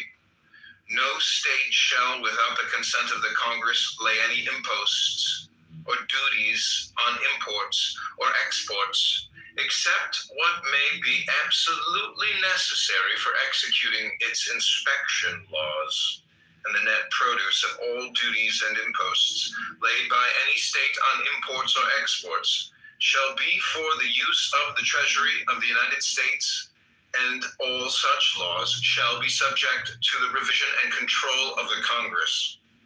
No state shall, without the consent of Congress, lay any duty of tonnage, keep troops or ships of war in time of peace, enter into any agreement or compact with another state or with a foreign power, or engage in war unless actually invaded, or in such imminent danger as will not admit of delay. Article 2, Section 1 of the U.S. Constitution. The executive power shall be vested in a President of the United States of America. He shall hold his office during the term of 4 years, and together with the Vice President, chosen for the same term, be elected as follows. Each state shall appoint in such manner as the legislature thereof may direct a number of electors equal to the whole number of senators and representatives to which the state may be entitled in the Congress. But no senator or representative or person holding an office of trust or profit under the United States shall be appointed an elector. The electors shall meet in their respective states and vote by ballot for 2 persons, of whom one at least shall not be an inhabitant of the same state with themselves, and they shall make it voted for, and of the number of votes for each, which list they shall sign and certify and transmit sealed to the seat of the government of the United States, directed to the President of the Senate. The President of the Senate shall, in the presence of the Senate and House of Representatives, open all the certificates, and the votes shall then be counted. The person having the greatest number of votes shall be the President, if such number be a majority of the whole number of the United States Congress, read by candidate Congressman John Kitover. No state shall enter into any treaty, alliance, or confederation, grant letters of marque and reprisal, coin money, emit bills of credit, make anything but gold and silver coin a tender in payment of debts, pass any bill of attainder, ex post facto. What he could have been, people automatically was like, fuck this guy, I don't give a fuck about him. And that's exactly what a lot of people did. And so I'm sorry that the people who didn't understand maybe should have asked, hey, why do some people feel the way they feel about want any shortcuts and all of that, like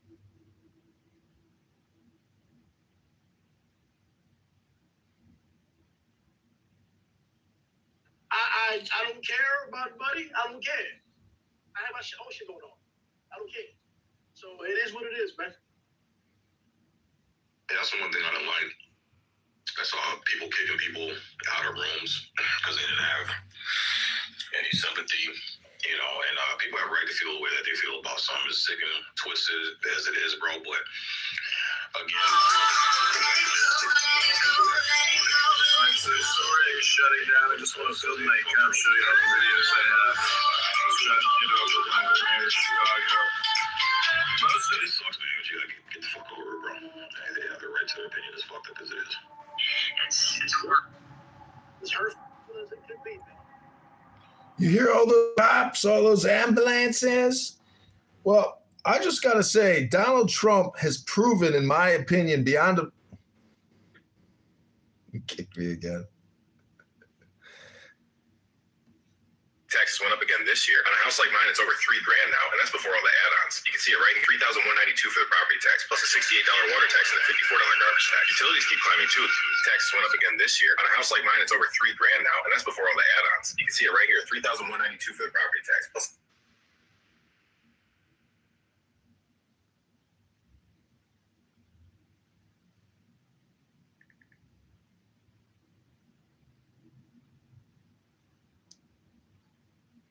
When you hear the response of certain people of the reason of why they don't care or are happy that he passed away, are you receptive to that, or are you like you still don't care what they think? I don't know if she's still here, Monica, or she's here.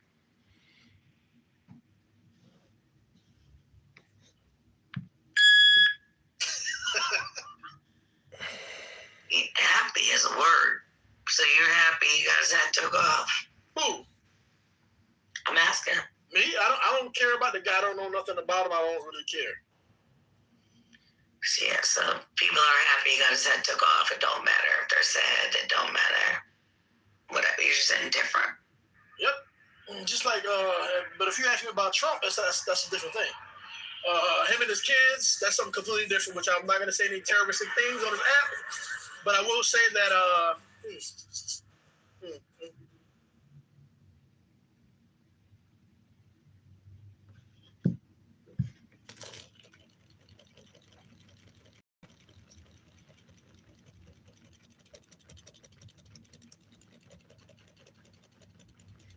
So, Key, was what Trump said about Mueller, was that a Christian thing to say? I don't know what he said, to be honest with you. He said he was glad he was dead.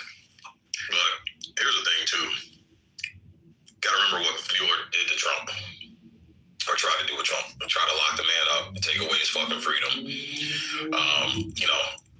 Again, if someone tried to falsely lock me up and make my life a hell and take away my freedoms and shit, I'd be like, yeah, I'm glad that motherfucker died too. You know what I'm saying? Makes sense. There's context of that shit, but with Charlie Kirk, the difference is all Charlie did was have conversations based on an ideology. Like, he didn't try to fuck with people. He didn't try to infringe on people. He didn't, he wasn't being rude or disgusting towards people. Like, it's two totally different things. So in the Robert Mueller situation, I'm like, yeah, that motherfucker tried to do the shit to me that Mueller did to Trump. I'd be like, yeah, fuck that motherfucker, man. I'm glad he's dead. Yeah, I think a lot of us would say the same thing. Yeah, you're right. Yeah, and one thing too is like Christians, aren't like the sweet stereotype that people have. They aren't? Right? Like, the idea is that you were a sinner. Like, Jesus spoke to the people who were in jail. He spoke to the addicts and alcoholics. He spoke to the tax collector, the one that everybody hated. Those were his followers. That's right. So if somebody says something out of line, doesn't mean that they're any less Christian. It just means that they're human. And this stereotype that the Christian needs to be a prairie dog on the fucking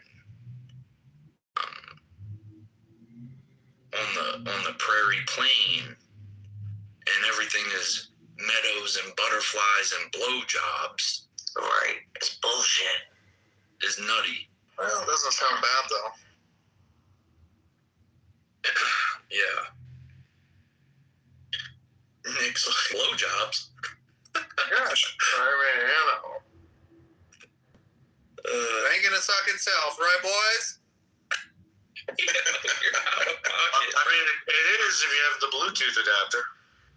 Oh, God, come on, guys. My point was that, my point being that, him saying that Trump saying something out of line, about the guy dying and him being happy about it, doesn't make him less of a Christian. It makes him more of a sinner, which makes him actually create a window of opportunity for him to get closer to God. Okay, well, hopefully the same thing happens to me when he dies. I love to get closer to God. What'd you say? I said, hopefully the same thing happens with me, man. I want to get closer to God when he dies. Hope so. That's right. Hey, man, you just said it, man. I'm a sinner. I'm human, and I get to have my thoughts. I'm not going to nobody. If I wish death on his kids, himself, and his wife, that don't mean nothing. I'm just having my thoughts, and I'm going to pray about it, and I'll be all right. Yeah, especially if you're actually praying about it, I think that you will be all right. But, you got to put it up as a sacrifice. You got to repent in Christianity. Nah. Well, I don't know then. I don't know. You gotta be like, yo, listen, and I'm Catholic, right? But I have very non-denominational views on things, which makes me theologically kind of like not the most favored in the church. Renegade. What? Renegade. Yeah, kind of like a renegade in the theology. But, yeah, no, man, like, her forgiving, I don't think was for, getting right with God. I think it's just a part of,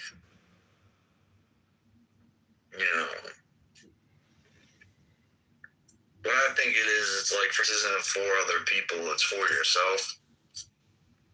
So it might have been like something that she thought needed to be taken, steps early taken for her to find peace. But what do I know? I really don't like her that much, so I'm giving her the benefit of the doubt here. Yeah, that makes sense. That she made a declaration. Why don't you like her? What's wrong with Erica?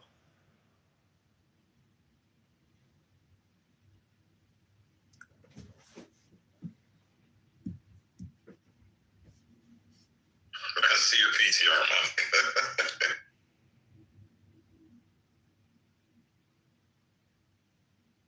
Hi, Sig. How's it going? What's up, Koala? How you doing, brother? How you doing, man? I'm great. I'm going to listen for a while. I just joined the room. Okay, cool. Yeah, we're talking about a bunch of politics and religion and shit. So just whatever's on the table, man. Open topic. Nothing's exempt. Okay. So, how about I just tell you that, they've got a data regarding this war, what is going on. Okay, your Royal United Service Institute released the data. Okay, it's kind of funny because what it says is how many missiles the United States had fired, air defense, and how many missiles have been fired by Iran. So Iran actually fired 1,300 ballistic missiles and 3,555 drones, whereas America has fired 12 JASSM and 535 Tomahawk, 320 ATACMS, and on air defense, 1,285 Patriots, 563 something, and it's like 3,448 missiles have been fired by the United States in comparison to 1,300 ballistic missiles. Wait, how many has Iran fired versus the U.S.?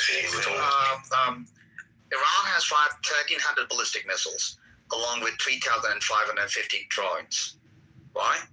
And America has fired the weapons 912 JASSM, 535 Tomahawks, and 320 ATACMS. That will be like 1,767. And with the air defense missiles, it's 3,448.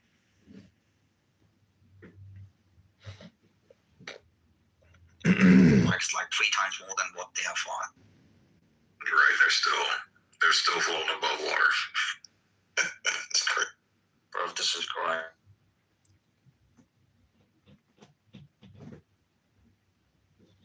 right? Like, the idea is that you were a sinner. You know? Like, Jesus spoke to the people who were in jail. He spoke to the addicts and alcoholics. He spoke to the tax collector, the one that everybody hated. His followers. That's right. So if somebody says something out of line, doesn't mean that they're any less Christian. It just means that they're human. Yeah, you look really cute. And the stereotype that the Christian needs to Beautiful. be a prairie dog on the fucking on the prairie plain, and everything is meadows and butterflies and blowjobs. Right? It's bullshit. It's nutty. Well, it doesn't sound bad though. Yeah. Nick's fucking blowjobs. Gosh, I mean, you know. Make it a fucking self, right, boys? I mean, it is if you have the Bluetooth adapter. My point was that, my point being that, him saying that Trump saying something out of line, about the guy dying and him being happy about it, doesn't make him less of a Christian. Makes him more of a sinner, which makes him actually create a window of opportunity for him to get closer to God. Okay, well, hopefully the same thing happens to me when he dies. I love to get closer to God. What'd you say? I said, hopefully the same thing happens with me, man. I want to get closer to God when he dies. Hope so. That's right. Hey, man, you just said it, man. I'm a sinner. I'm human, and I get to have my thoughts. I'm not going to nobody. If I wish death on his kids, himself, and his wife, I don't mean nothing. I'm just having my thoughts, and I'm going to pray about it, and I'll be all right. Right, like, the idea is that you were a sinner.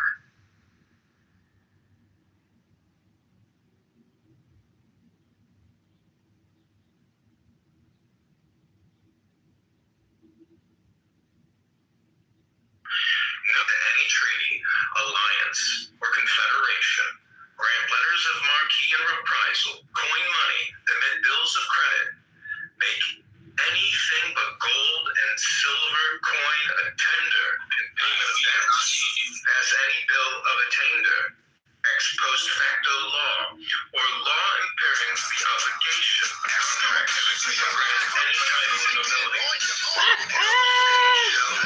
Good job, DMX.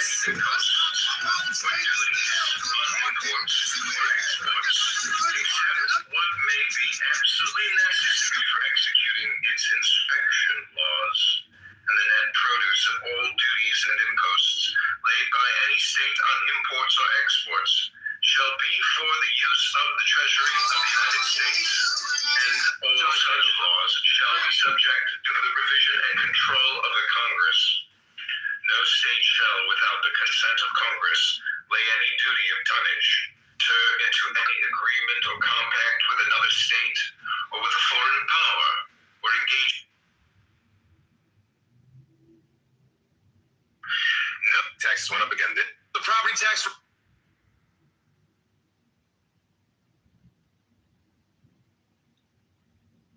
Yeah.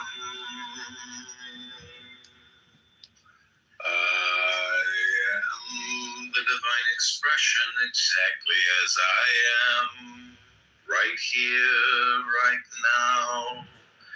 You are the divine expression exactly as you are, right here, right now. Nothing, absolutely nothing needs to be added or taken away. Nothing is more valid or sacred than anything else. No conditions need to be filled. The infinite is not somewhere else waiting for us to become worthy. The life story that has apparently happened is uniquely and exactly appropriate for each awakening. All is just as it should be right now, not because it is a potential for something better, but simply because all it is divine expression. What is liberation? It is to be free of personal identity. It is to be free from the hypnosis of conditioning, to be free from the magnetic influence and compulsiveness of the psychological mind.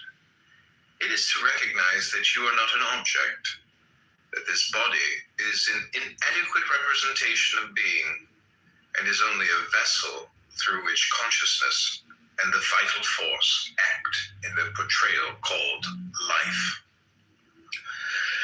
Recognize the naturalness that you are, pure, all-pervasive, space-like, ever-expressing, spontaneous presence awareness with no reference point, self-nature, having any substance or independent existence. Failing to recognize naturalness, the unity of appearance and emptiness, space and its content, delusion happens and there is a grasping of or fixation on appearance, me, and the other, a seeming duality. Without that fixation, there is freedom as naturalness. Delusion dissolves and evenness, non-duality remains.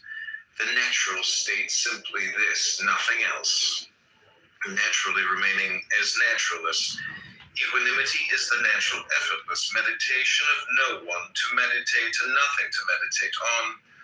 No trying to get or trying to avoid, just effortless being, which is already so. Recognize this again and again. Try to remember the main points. Birth and death are like going to sleep at night and waking up in the morning. When you go to sleep at night, you die. When you dream, it's like being on an astral plane. And when you wake up in the morning, it's like being born.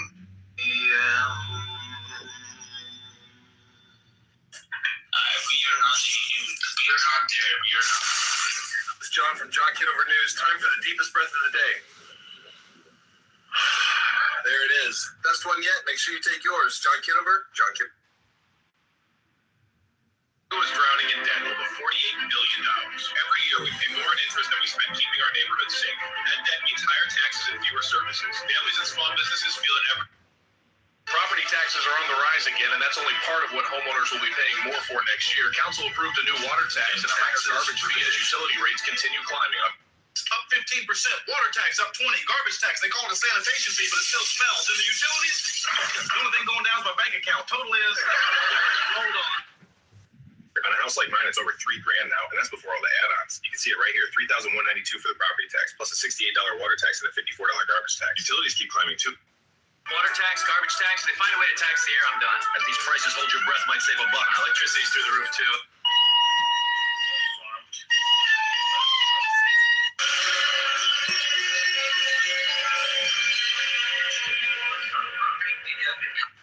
Essentially summary killing the East.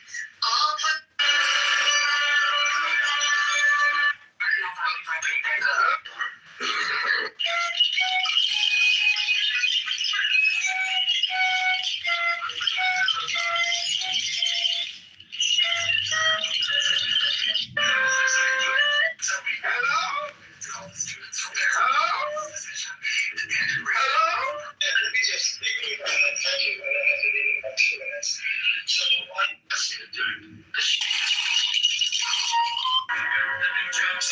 Anybody that's that speaks up against Israel and they're Jewish, that these people would do any kind of shit that's including a normal baby and a bunch of these psychopaths.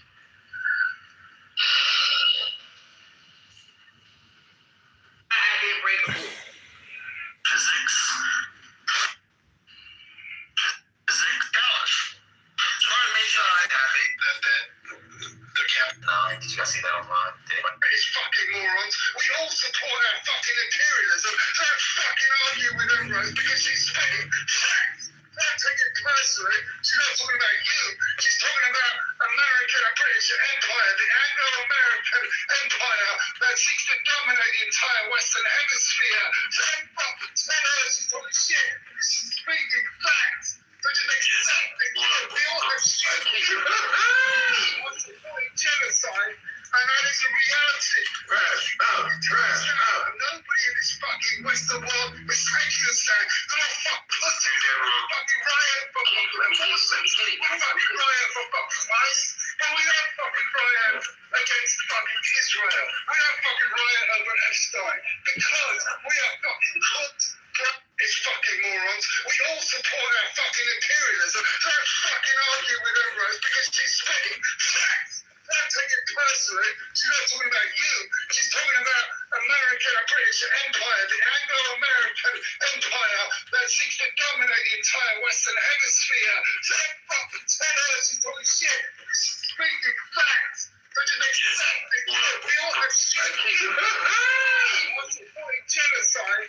And that is a reality. Nobody in this fucking Western world is taking a stand. They're all fuck pussy. Fucking riot for fucking riot for fucking Christ. And we don't fucking riot against fucking Israel. We don't fucking riot over Epstein because we are fucking cooked. It's fucking morons. We all support our fucking imperialism. Don't fucking argue with her, Rose, because she's spitting facts. Don't take it personally. She's not talking about you. She's talking about American British. We all support our fucking imperialism.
under skin, drawn to the fire.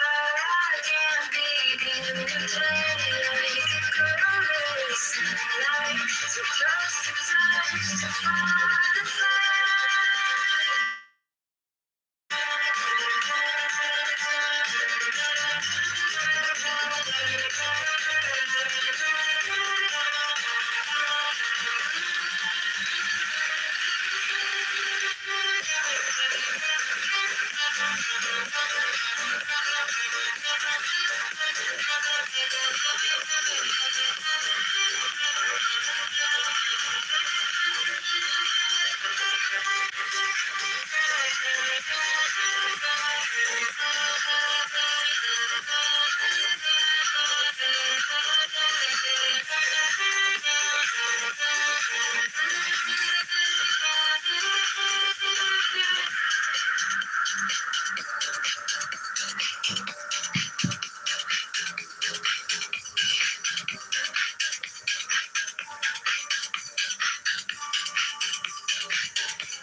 Overnight, he became the most.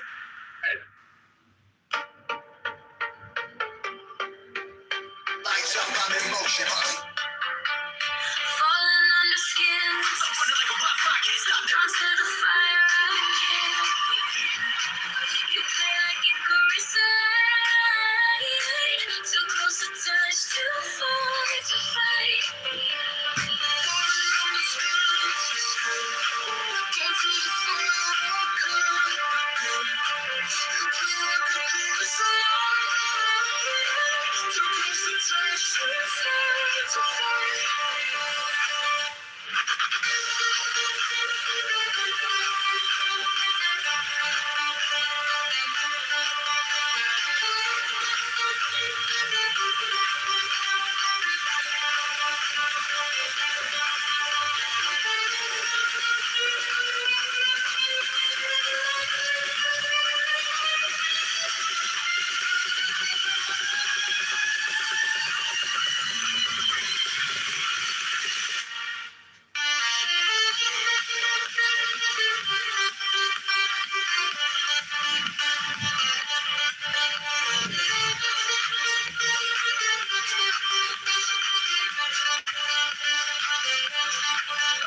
Drawn to the fire, I can't.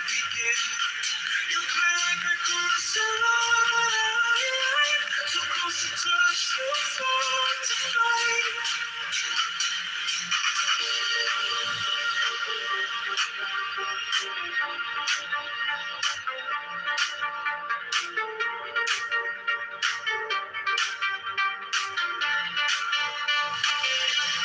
Falling under skin to skin, drawn to the fire, I can't begin. You play like a chrysolite, too close to touch, too far to fight.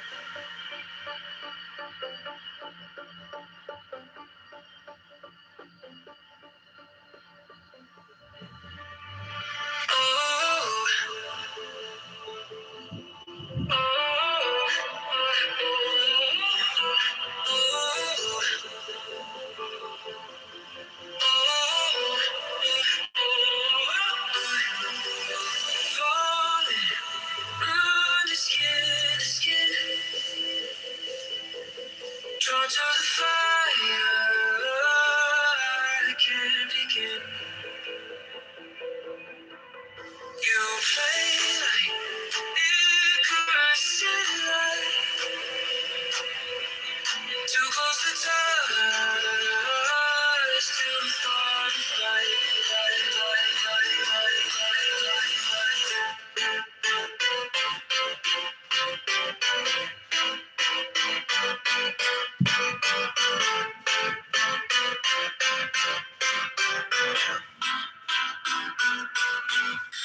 Falling under skin to skin,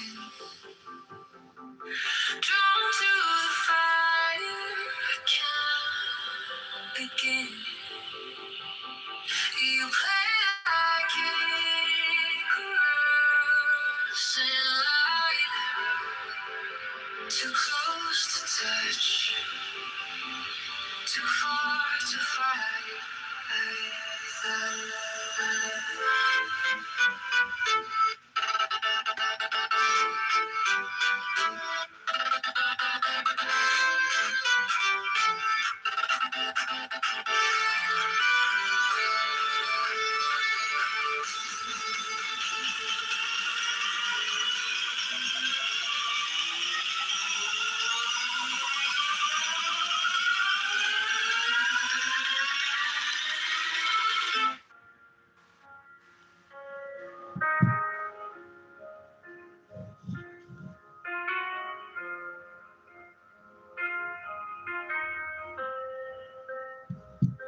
Step from the dust of a dying parade.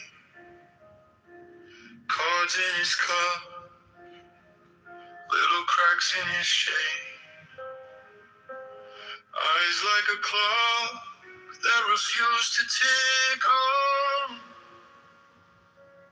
Muttered a word and the daylight was gone. Rain froze midair over rusted up cars. Birds hung like notes between telephone scars.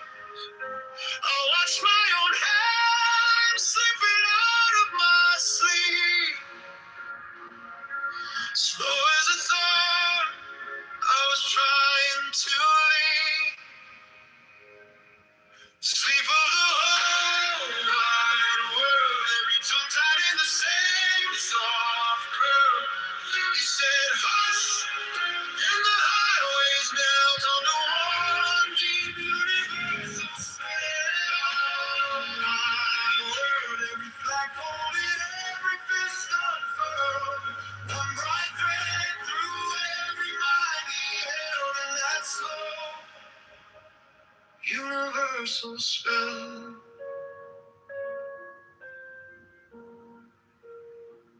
Bank screens went blind, all the numbers went slack.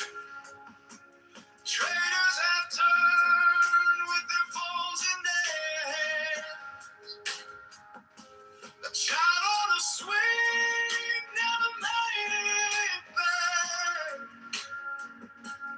Frozen midlife over empty sand. He walked through the hall where the generals scream. Touched every map with a fingertip gleam. Turned all the orders to ash in the air. Left us all sleeping in borrowed prayer. Sleep of the whole wide world, every tongue tied in the same soft curl. He said, hush, and the highways down to one deep universal spell. Wide world, every flag folded, every fist unfurled. One bright thread through every mighty held, and that slow universal spell. Did he mean mercy? Did he mean harm? Taking the guns from a trembling arm. Did we feel smaller? Or finally tall? When nobody wanted a crowd at all. Sleep of the whole wide world, every tongue tied in the same soft girl. He said, hush, and the storms all fell. Quiet as dust on an iron sleep of the whole wide world, every fear faded, every fist unfurled. Woke to a heart we barely knew we felt from that long universal spell.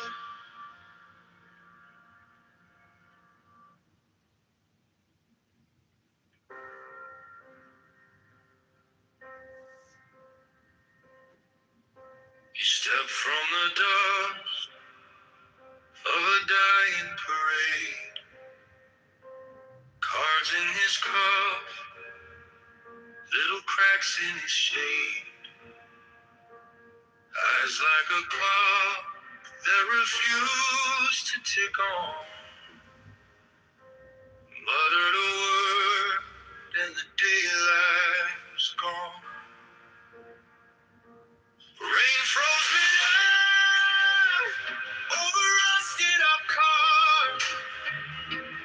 Birds hung like gnomes between telephone scars. I watched my own hands slipping out of my sleeve.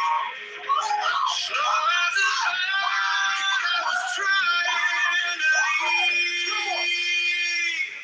Sleep of the whole wide world, every tongue tied in the same song. He said, hush, and the highways melt under one deep universal spell. Sleep of the whole wide world, every flag folded, every fist unfurled, one bright thread through every mind he held in that slow universal spell. Evening, I'm Karen. Castle is spent beyond its means. All the numbers went slack. Traders have turned with their phones in their hands. The child on the swing.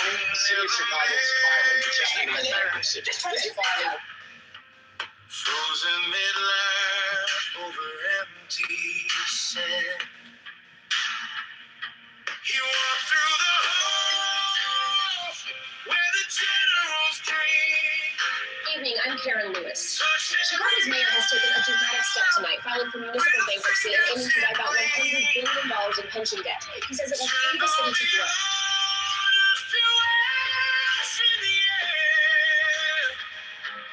Left us all sleeping in borrowed prayer. Breaking tonight, Chicago Mayor John Kitover has filed for municipal bankruptcy. He aimed at erasing $100 billion in debt to finance his And the highways knelt under one deep universal spell. Sleep of the whole wide world, every flag floating, beyond the seas. One bright thread through every mind he held in that slow universal spell. Did he mean mercy? Did he mean harm? Taking a gun from a trembling arm. Did we feel smaller? Finally tall. Nobody wanted a crown at all. And now, that's Mr. Mayor.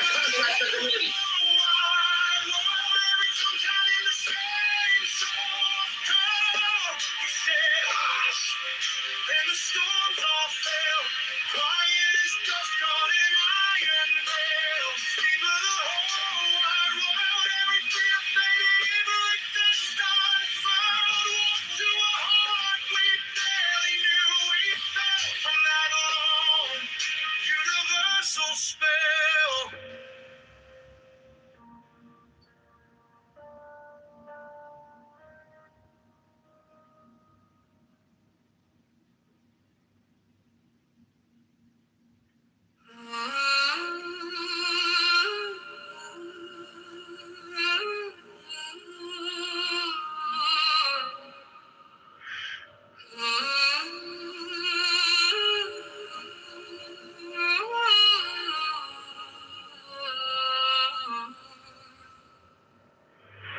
You were scribbling signs in the margins, little spirals on a paper cup. Murmuring words like a language only the stars picked up. One breath and the clocks leaned closer. One blink and the traffic stalled. Every screen turned the same soft color. Then you called. My little world.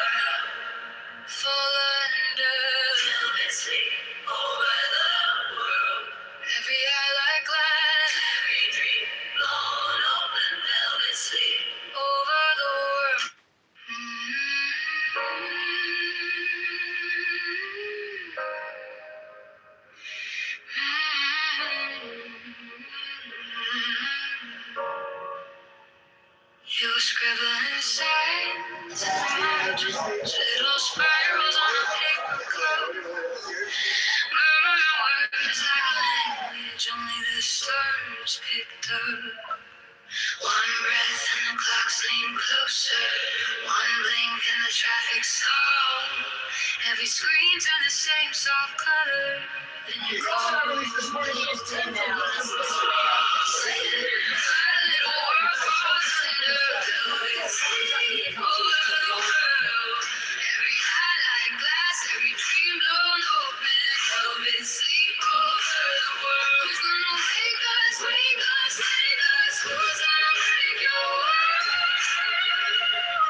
Council is spent beyond its means. Council is spent beyond its means.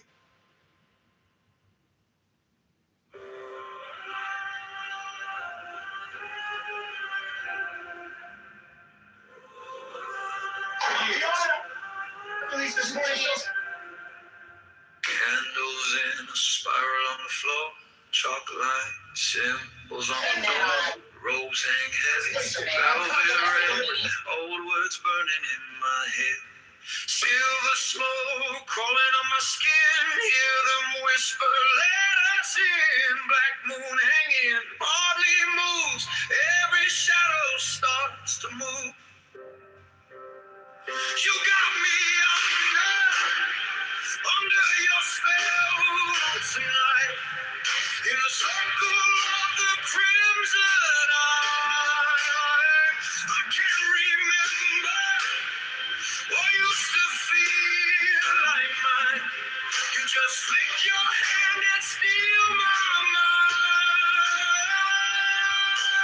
The dark design, you say sleep, I will always have fall.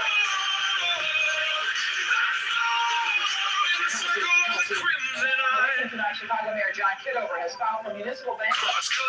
Chicago's mayor has taken cold on the back of my head. Clock can't spin it. Time runs thin. Your voice curls like a serpentine. You say my name and the walls are bad. Truth and terror start to blast. Thoughts like marionette strings.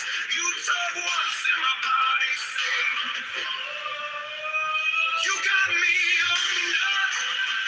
under your spell tonight. In the circle of the crimson eye, I can't remember what I used to feel like. You just take your hand and steal my mind. Wizard of the dark design, you say I will always have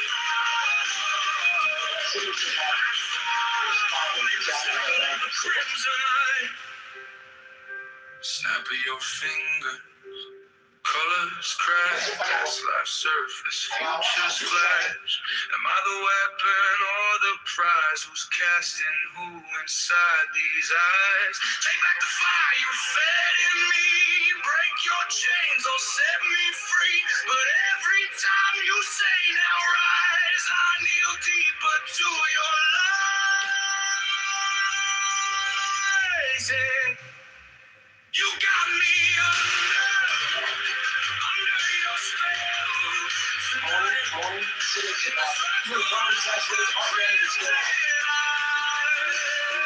I can't remember what used to feel like mine. Council is spent beyond its means.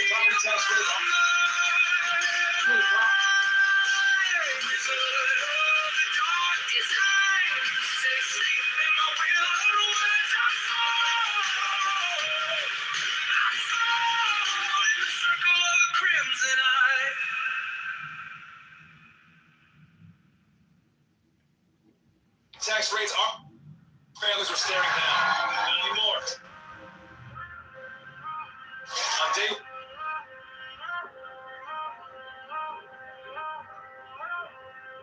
We are cutting property taxes by 50%. Candles in a spiral on the floor.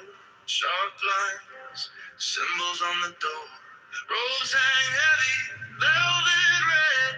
Old words burning in my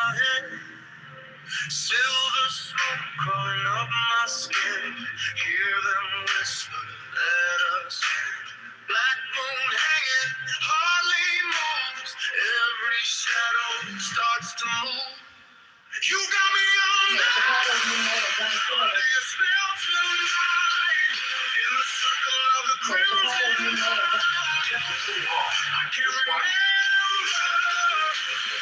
what used to feel like mine. You just take your hand and steal Property tax rates our families were scared. Chicago's new mayor.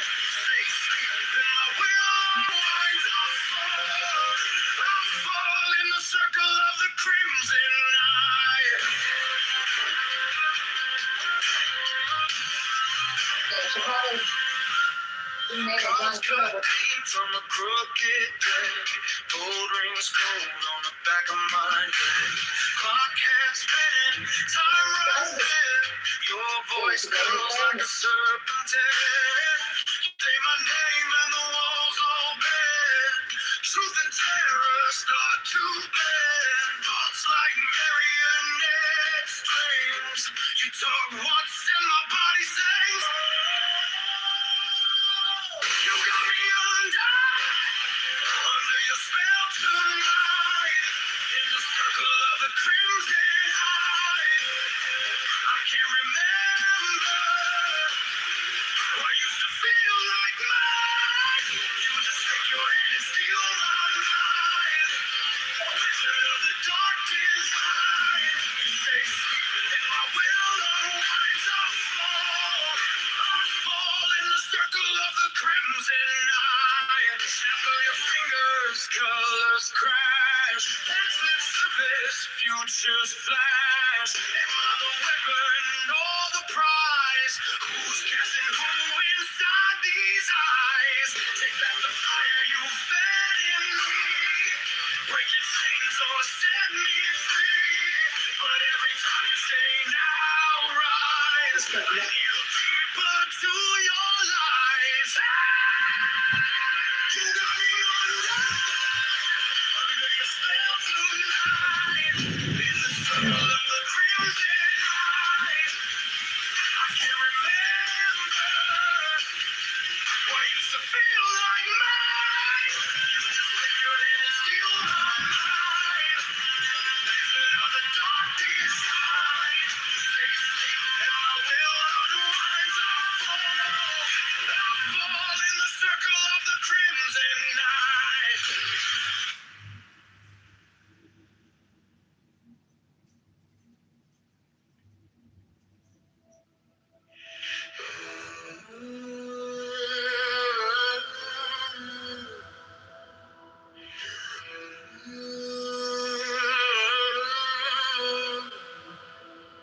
Candles dripping on a marble floor. Silver symbols carved into the door. You said, watch my hands, don't turn away. And the whole room bent when you said my name. In the circle of eyes, you hold the sky inside my mind. Every color obeys you. I can't tell your truth from lies. You're strong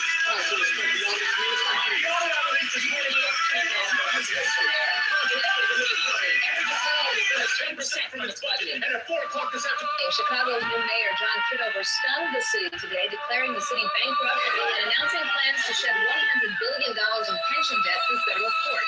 The property tax rates our families were staring at. Not anymore. On day one, we are cutting property taxes by 50%, ending the water and garbage tax altogether. You will see on your next bill in the morning, the city of Chicago is filing the Chester bankruptcy. This is how they will allow us to discharge taxes like promises are required by the I'm Karen Lewis. Chicago's mayor has taken a dramatic step tonight, filing for municipal bankruptcy and aiming to wipe out $100 billion in pension debt. He says it will free the city to grow. Direction from Chicago Mayor John Kitover has filed for municipal bankruptcy, a move aimed at erasing $100 billion in debt to finance his vision for the so-called City of Garden Chicago. steps of City Hall this Friday morning in 2027. Chicago's Mayor John Kitover delivers a message that will sound like a dream in decades past. Beginning next year, property tax. AIM is joining Chicago's mayoral race. Army veteran and former tech executive John Kitover says the city needs to tighten its belt and give homeowners a break. He'll be on the ballot Tuesday, February 1st. I'm John Kitover. I'm a U.S. Army veteran, a former big tech leader, and a government lead efficiency advocate. I'm proud to be a libertarian. I'm Tuesday, February 23rd, hopefully we can do that still funded portion. Right. By streamlining departments, investing in efficiency, and keeping Chicago competitive, we can do that by still funding core services. Revenue see KPIs, outline, individual for 2, 3, 4, and talk to the offices. Let's go through the drop. Let's talk to the show. Most of the guys that I want to get some shit on. This little guy kind of said, "What do you have to say?" So just press the button. Simple. Let it button. Got it. We can do coffee to the different button. I'm John Kitover. Oops. Back. 2026, I'm alive. Has to be a fight. Can't feel my vibe. Lights up. These huts got no shine in my eyes. One move, one shot. Yeah, we ain't sky high. Put on my neck with the heart space.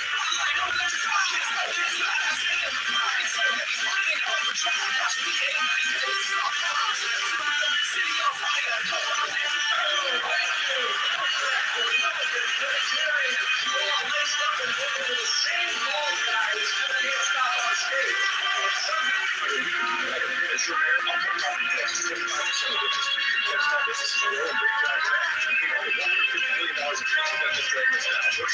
Chicago, stay on to your mats. Breathe in through the nose for 4, hold, and let it go over 8. Feel the cold air move out across your rink and let your shoulders drop. Again, inhale, lift the arms, exhale, hands.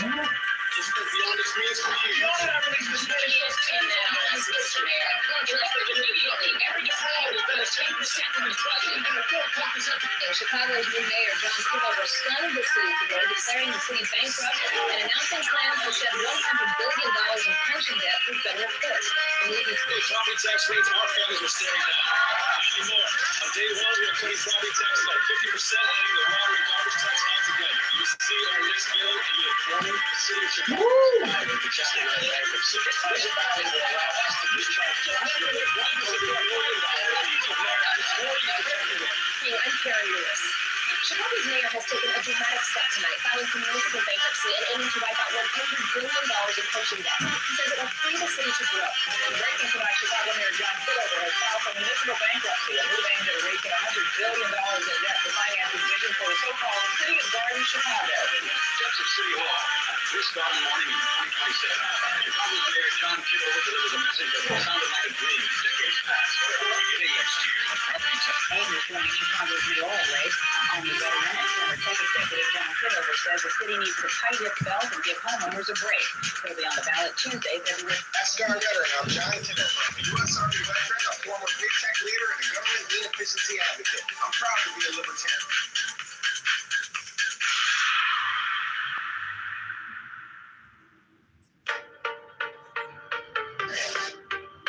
Tuesday, February 23rd. Falling under skin to skin. Drawn to the fire, I can't begin.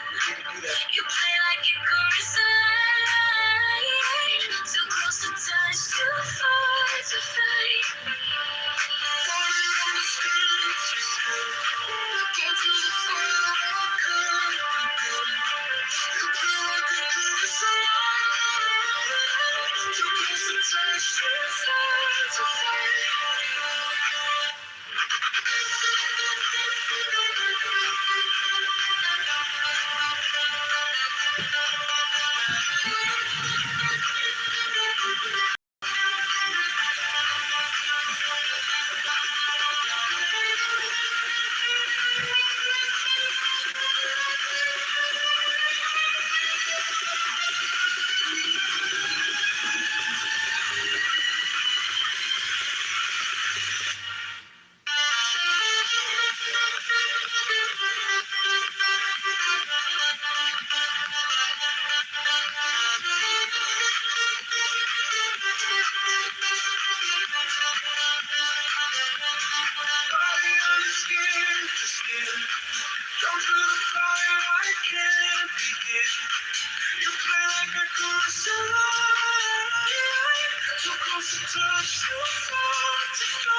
Falling under skin to skin.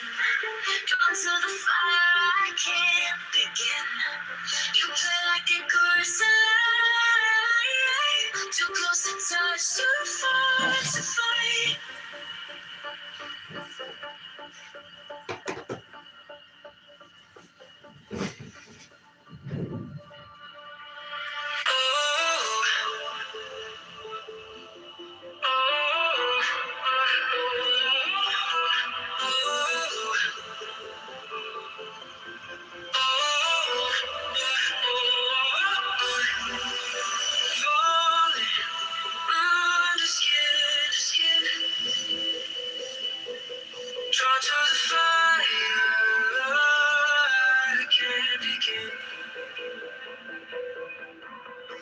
play like Icarus satellite, too close to touch, too far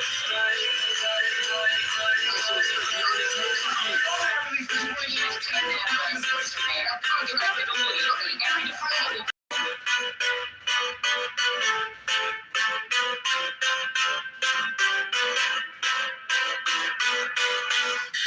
Falling in our skin to skin,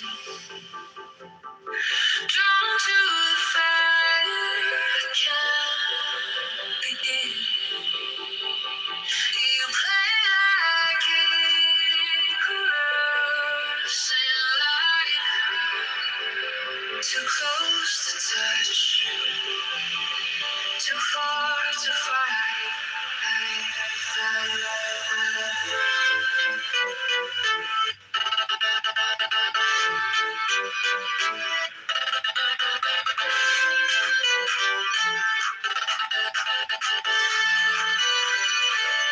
Chicago's new mayor, John Kitover, stunned the city today, declaring the city bankrupt and announcing plans to shed $100 billion in pension debt in Chicago's new mayor, John Kitover, stunned the city today, declaring the city bankrupt and announcing plans to shed $100. Some of the property tax rates our families were staring at. This morning, the city of Chicago is filing for Chapter 9 bankruptcy. This filing will allow us to discharge approximately $100 billion of the dying parade, cards in his cup, little cracks in his shade, eyes like a clock that refused to tick on. Muttered a word, and the daylight was gone. Rain froze midair over rusted up cars. Birds hung like notes between telephone scars. I watched my own hand slipping out of my sleeve. Slow as a thought, I was trying to leave. Sleep of the whole wide world, every tongue tied in the same soft curve. He said, hush, and the highways knelt on the one deep universal spell. Wide world, every flag folded, every fist unfurled. One bright thread through every mind he held in that slow universal spell.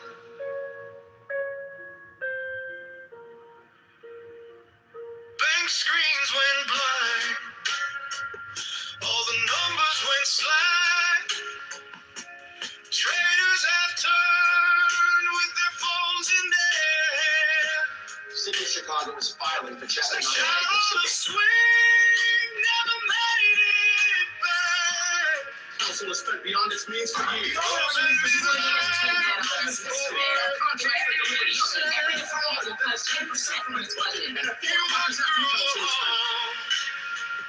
Where the generals scream, touch every map with a fingertip relief. Turned all the property tax rates our families are staring at. On day one, we were cutting property taxes by 50% and your water and garbage. sleeping in borrowed prayer. Sleep on the whole wide world, every tongue tied in the same soft nerve. He said, hush, and the highways turned to one deep universal spell. Wide world, every flag folded, every fist unfurled. One bright thread through every light he held in that slow universal spell. Did he mean mercy? Did he mean Chicago's new mayor, John taking the guns from a trembling arm? household has spent beyond its means for years. The government released this morning just 10 days contractor delivered nothing. Every deferral is going to change the same as budget. And the 4 o'clock is after. Mayor John Kitover.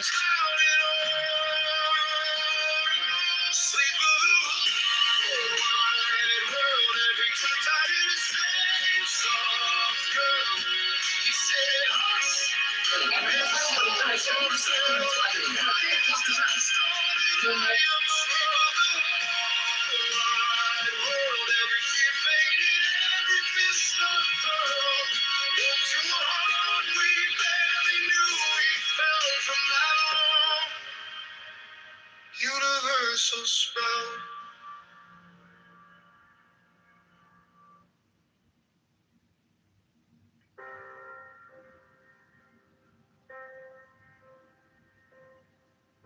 You step from the dust of a dying parade. Cards in his cup, little cracks in his shade. Eyes like a clock that refused to tick on.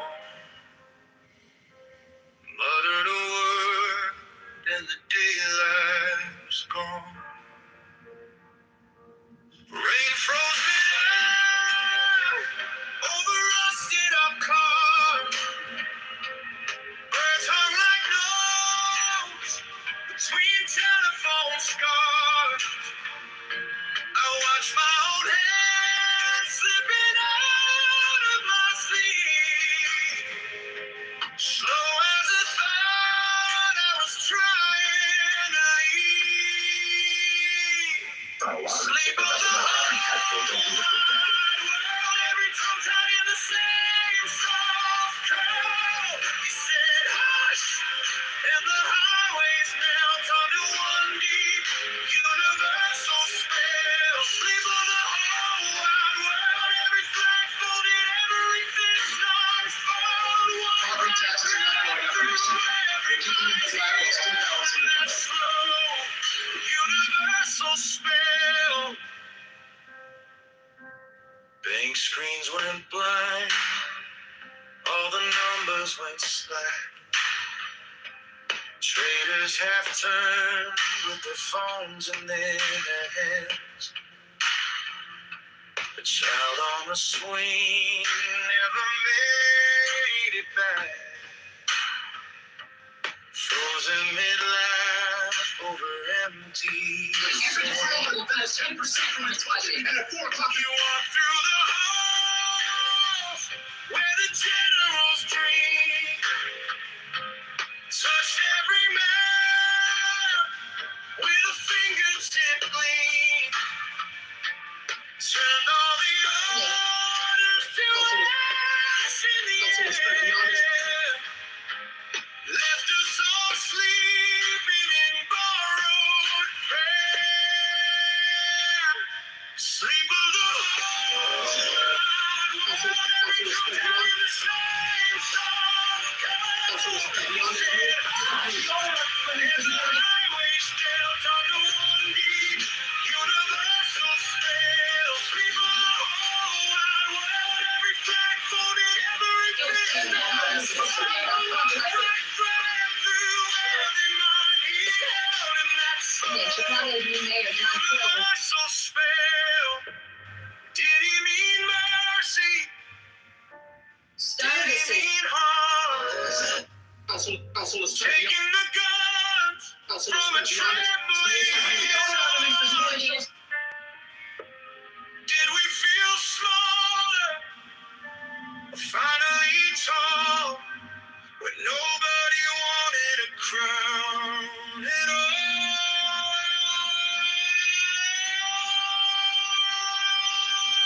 Sleep of the every tongue tied in the same soft curl. And the storms all fell.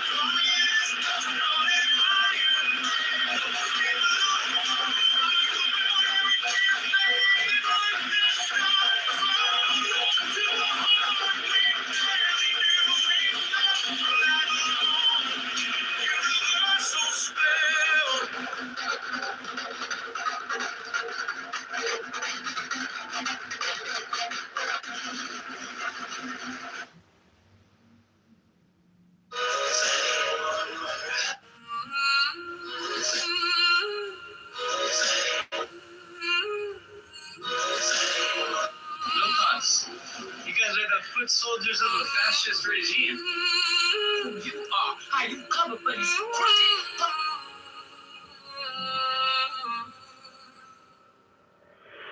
You were scribbling signs in the margins, little spirals on a paper cup. Murmuring words of the language only the stars picked up. One breath and the clocks leaned closer. One blink and the traffic stalled. Every screen turned the same soft color. Then you call.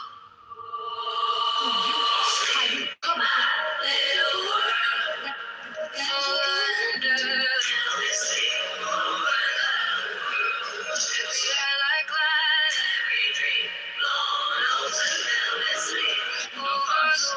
You guys are the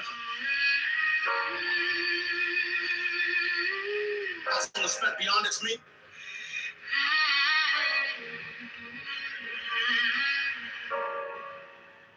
You were scribbling signs in the margins, little spirals on a paper cup. Murmuring words like a language only the stars picked up. One breath and the clocks lean closer. One blink and the traffic stalled. Every screen turned the same soft color. Then you call. Our little world falls under velvet sea over the world. Every eye like glass, every dream blown open. Velvet sleep over the world. Who's gonna wake us, wake us, wake us? Who's gonna break your world? Council has spent beyond its means for years.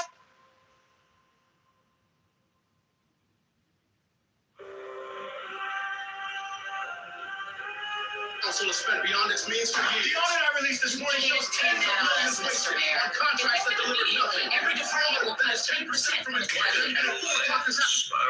New Mayor John Kitover stunned the city today, declaring the city bankrupt and announcing plans to shed $100 billion in pension debt through federal court. tax rates our families are staring at. Anymore. On day one, we're cutting property tax by 50% and the water and garbage tax altogether. You see our next bill. Every shadow stops. This filing will allow us to You got me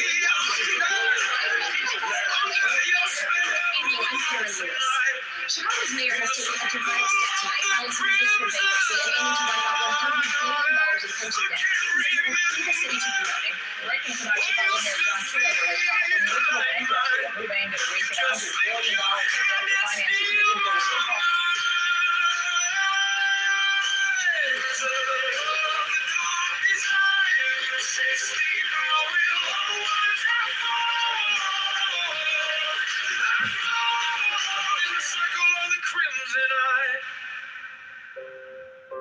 Cars cut clean from a crooked dead. Gold rings cold on the back of my neck.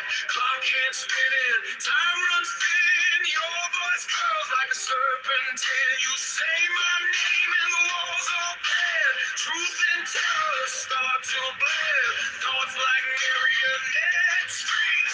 You talk once and my body sings. You got me. How many of you would like to see impeachment hearings?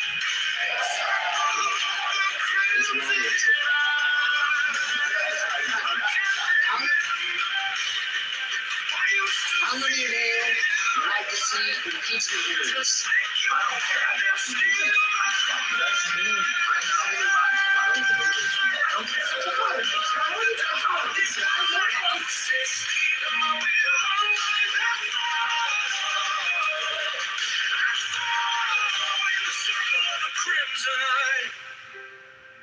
Snap of your fingers, colors crash, past life surface, futures flash.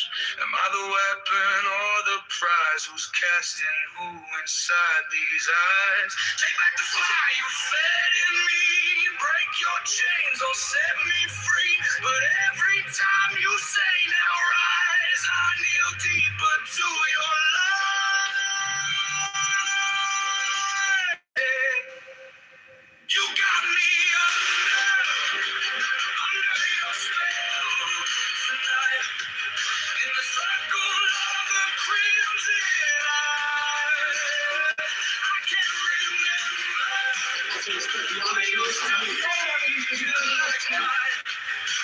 Stick your hand and steal my mind. Wizard of the dark design. Say sleep in my will and words I fall. I fall in the circle of the crimson eye.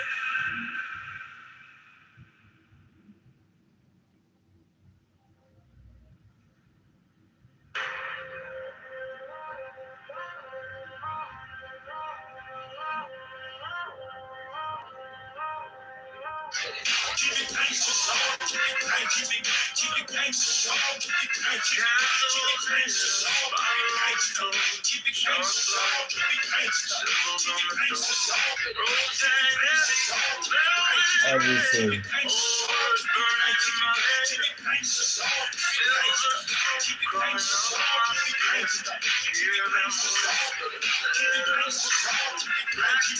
Obviously, you won't be elected lieutenant governor. You got me under your spell tonight, in the circle of the crimson. I can't remember why you used to feel like mine. You would just take your hand and steal my mind. Wizard of the dark design. Say sleep in my will unwinds I fall in the circle of the crimson night.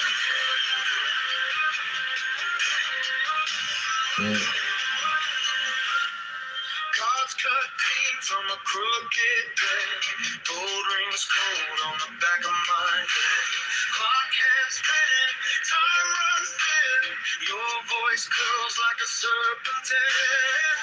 You say my name and the walls all bend. Truth and terror start to blend. Thoughts like marionette strings. You talk once and my body sings. You got me under your spell tonight, in the circle of the crimson eye. I can't remember what used to feel like mine. You would just take your hand and steal my mind.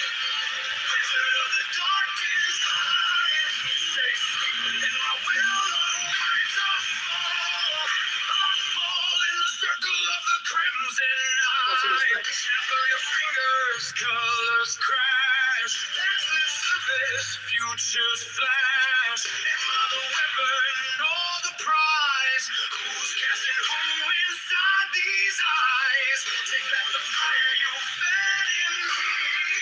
Break your chains or set me free. But every time you say now rise, I kneel deeper to your lies. You got me under your spell tonight, in the circle of the crimson night. I can remember what used to feel like mine. You just take your hand and steal my mind.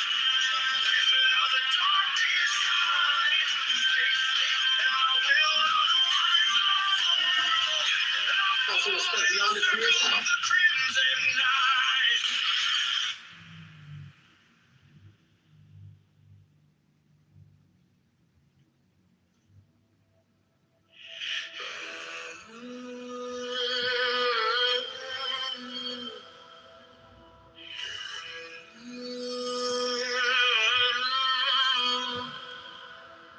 Candles dripping on a marble floor. You want to see your facials on this?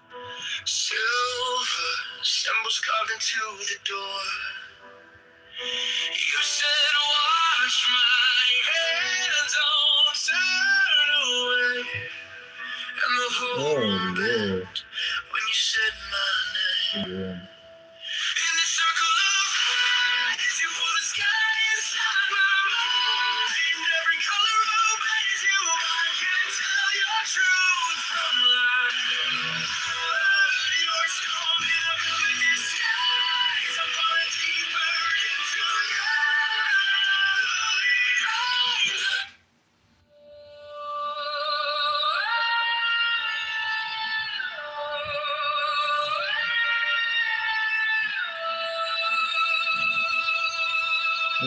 took your shotgun.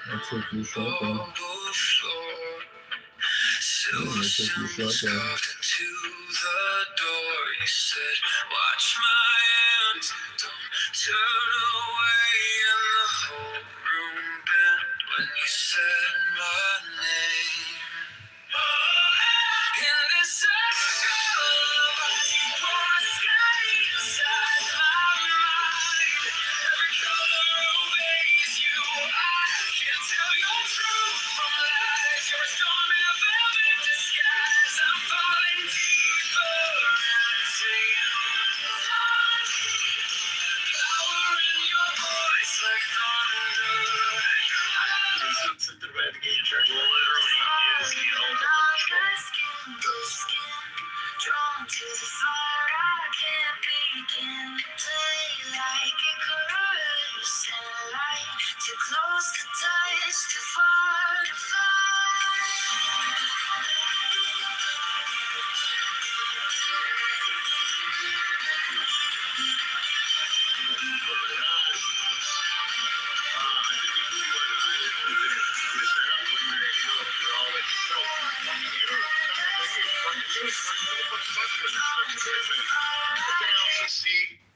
Negotiation is it's a great idea, but a 15-point plan. So it's like he's negotiating with terrorists. And I thought the whole point is, and maybe that's just political theater, but the way a lot of people are looking at it, like, holy fuck, he's negotiating with the IRGC. And it's not a regime change, it's a regime shuffle. What's your thoughts on that? He played. I keep trying to bring Anthony up, but hold on, just... Can somebody bring Anthony up? Sorry. Yeah, let me look for Anthony. I think, by the way, he's waiting for the Marines to get into the theater. The Marines are on the way, man. I invited Anthony. We're going to have a slightly different negotiating hand when there are 2,000 Marines and 10,000, the 81st Airborne. I think he also activated the 82nd Airborne.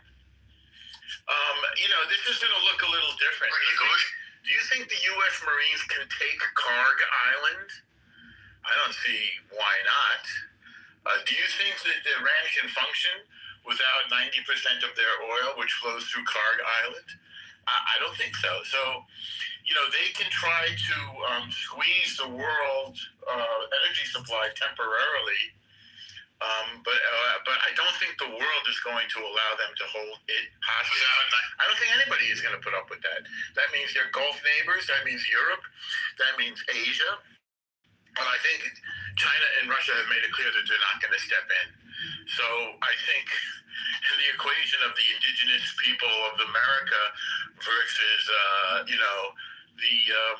the new generation of Americans who arrive here to create a democratic giant, which we have, in this equation, unfortunately, the IRGC are the Indians. They're outmatched in terms of technology, and hopefully outmatched by the will of the Iranian people. Certainly, they are outmatched by the will of the Israeli people, of the Jewish people, and we're going to have the help from America for as long as we can, and we'll say thank you for it for as long as America is willing to provide it. Israel's not going to stop. Why would it? So those are my thoughts. Thank you for calling on me.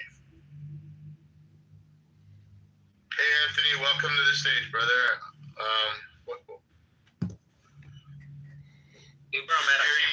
I'll be able to speak like in the next 10 minutes, but we've heard some really crazy stuff on the stage. Thank you for inviting me up, guys. Appreciate it.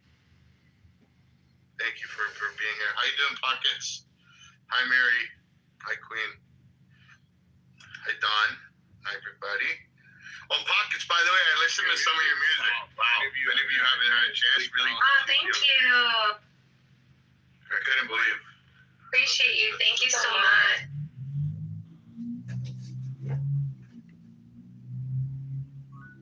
So, who are we protecting? I'm sorry, I just got in here. So the whole premise of the room, the title was like, is the United States and Israel protecting the wrong people in Iran? Why is there a 15-point plan that people are talking about? I'm confused. Aren't we supporting innocent people? I thought we are. Oh, okay. If we are, why are we sending a 15-point plan to the IRGC? What? Shouldn't they be eliminated off the face of the earth? Why should there be any room for negotiation with? Do you think we're negotiating to try to get in their back pocket to try to do some selection on the side? Or like, what are we doing? That would make your friends closer and your enemies closer. You know what I mean? In a way. I always thought that was kind of true. Kim Jong-il, you know? I mean, that is true. He actually wanted to go shake his hand. Yeah. Yeah. So I think it's keep your friends closer and your enemies closer at this point. I think he's trying to play smart. To be honest, but who knows what Trump's, freaking intention is with a lot of things. He doesn't seem to, really keep that like an open book. But I think, it's keep your friends close and your enemies closer, to be honest. Trump needs a win. And he's going to get one. In my view. Interesting, though. I didn't know that we had What would a win be, though? What would a win be for Trump, guys? It would be there. Well, I think the symbol of the win, the trophy, is to get the 400 pounds of enrichment nuclear material back. Also, let's be honest. That's, I think, the symbol that this is over. Also, let's be honest. honest. The uprisings have already started. I think from an Iranian point of view, the regime is inevitable. And they're literally just waiting for us to say, okay, go. And in some areas of Iran, they've already said, okay, go. And, we're taking down their internal militia, their besieged. The besieged had to go underground because we're sending drones wherever they are, to the checkpoints, to the crossroads, and taking out these guys by drone. And with facial recognition. The time is on our side, especially if we can put up with a little bit of economic pain, which, this stuff happens. It's an important goal. I'm sorry your gas costs more, but this is important. Can we talk? We are talking. Yeah, let's talk. What do you want to talk about? I have a different view, and I want you guys being judged about it, because world have a common problem. It's all for the benefit of military complex, industrial complex. People doesn't need a war. Just look at it. How much money we were spending on Arab war, in Kuwait war, in Afghan war, in Vietnam war, in Iran war, all over. Why we don't need it all for benefit of the one who has the power? So let's be careful.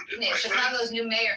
Property tax rates organization who have a power, who is lobbying, who is counting of their benefit.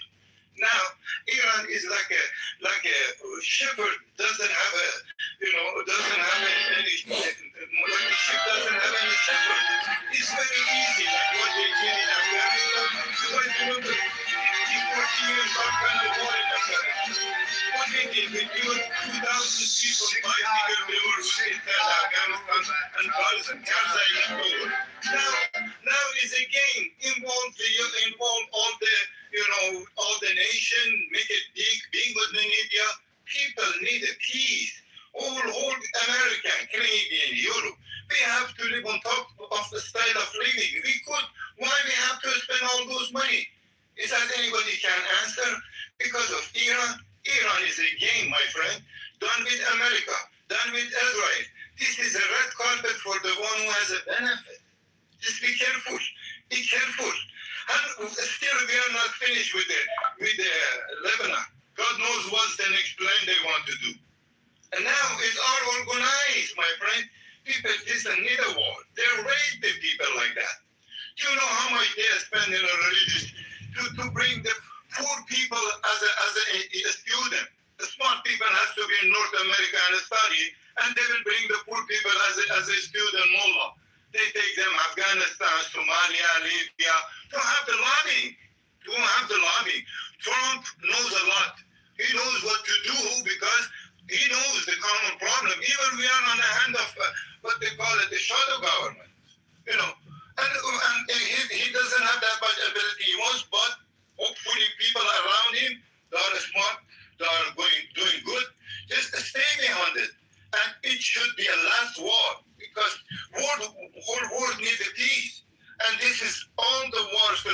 passes for the benefit, for the power. Poor people in US, in America, they have to survive and challenge to live with their family, with a high, with a high expensive everything, high quality of life. And we could have a better life. We could change the world. We could change the world if we know what we want. If we get unity, the whole world needed new renaissance. We don't have to be dummy and being put for the politics. They do whatever they want in the last 100 years, as you guys remember. But this is all I want to say. I'm doing my job last 20 years. I was talking with more than 10,000 people. I changed the university people, about those all kind of problems. If they talk about the communism or capitalism, my friend, this is our game. Why? Communism in the hand of capitalism. Look at Russia in the last 50, 60 years when they started the Cold War in 1974. If you guys remember that. It's all game. Who is going to be winner? The market, the stock, the people, or military industrial, or the power who is making their plan? Look what they do in Ukraine. Is that any reason? You cannot attack your neighbor. How could it be possible another country attacking another country, being on a sanction like a Cuba or other country? We need a peace. Trump knows the problem. Since he had a speech in a previous time, if you guys remember, he was talking about globalism, about lobbying. All is very obvious who they are. They are in a conservative or they are in a reformist who is lobbying all over. All over. Look at Iran. Who is under control? Conservative controlling them, which they have a good connection with the Britain Senate, so they know what they do. Please be attention, be cool, stay together, and have the same goal. World need a peace, and we can do it. And Trump, he took the flag already, but he has to be smart. Any country has to be liberated, has to be observed and controlled with their own people, for the benefit of their own people. Whole world has enough capacity. People live comfort, prosperity, and with the security. We don't need all those bullshit. To be liberated, has to observe and control with their own. Hold on. Nasser, what do we do about the radical religious people that want to murder people? What do we do about them? Oh, my friend, this is very easy. They are controlling, they are brainwashed, they have lobbied to control them, and there wouldn't be too many people. They can find them, they can recognize them. I have a lot of documents. If you call me privately, Nasser, you didn't tell me. What do we do with them? What do we do to them? Nothing. They were in Afghanistan, they were in Iraq. So we just let them do what they have to do and murder people? Please, you have to give me a better answer than that. When they murder the people, they are under those control who is going to attack all the time. You see in the last few weeks. Sir, we're going to send them to Allah. That's what they believe. That's why we have all the crisis in the world, my friend. No, but how about the people in Syria, the Christians that got murdered? How about in Nigeria? How about in Boko Haram? I agree. No, but you didn't give me an answer. You said it's easy. You said it's easy. He just said beautiful things. We need peace. We need that. Okay. He doesn't have any solution. He just say beautiful words. I have the solution, my friend. Look, I give you very, very, very small example. Look at the Syria, which this guy was mentioning it. Do you know how many years they were fighting? And we had fundamental people in my country. They give them a lot of money to be in Syria. Do you know those things? And do you know under which circumstances they were going for the Allah and God? Under my brother, under sorry to interrupt you. Listen. My brother, you said a lot of great things, and I do agree with a lot of the things you said. We should be living in peace. Hold on. We should be living in peace and prosperity. We should love one another. But you still haven't answered my question. What do we do about the fucking Islamist radical bastards that want to murder our women, children, and parents, and our brothers? What do we do? No, you said it's simple. Please give me a simple response, because you're going on a monologue. and a story on how the world's kumbaya and we all need to buy knee pads to suck each other up. Okay. I understand all that. I want that too. Okay. But I want to know, what do we do with these radicals? Okay, just listen carefully. Those radicals. And it's okay if you say I don't know. It's okay. No. I know very well, my friend. I can tell you. Just easy. Just have a patience. Just see what is my point is. My point is those people which you're mentioning it 100% right. You will see them in Lebanon. You will see them in Iraq. You will see them in Syria. You will see them in Iran. You're 100% right. But listen carefully. When you had the power, you had the TV, you have the security in the country. They are doing nothing. Everything under control. Even on the street you go, there is a camera. They're doing nothing, my friend. It's very easy. It's not a big job. The big job, controlling the TV, radio, and very important places, and announce the new government, like what they did in Syria, what they did in Gaddafi. Okay, so hold on. So you're talking about re-education, right? Is that what you're saying? Well, what is re-education? When you have the education. Well, you're saying change the media, change the news, the TV. Is that what you're saying? Re-education? Are you because I'm so confused still. Like, you still didn't give me a simple answer. Listen, and like I said, it's okay to say I don't know. I'm busy teaching the world to love one another. My friend, right now I'm talking to you.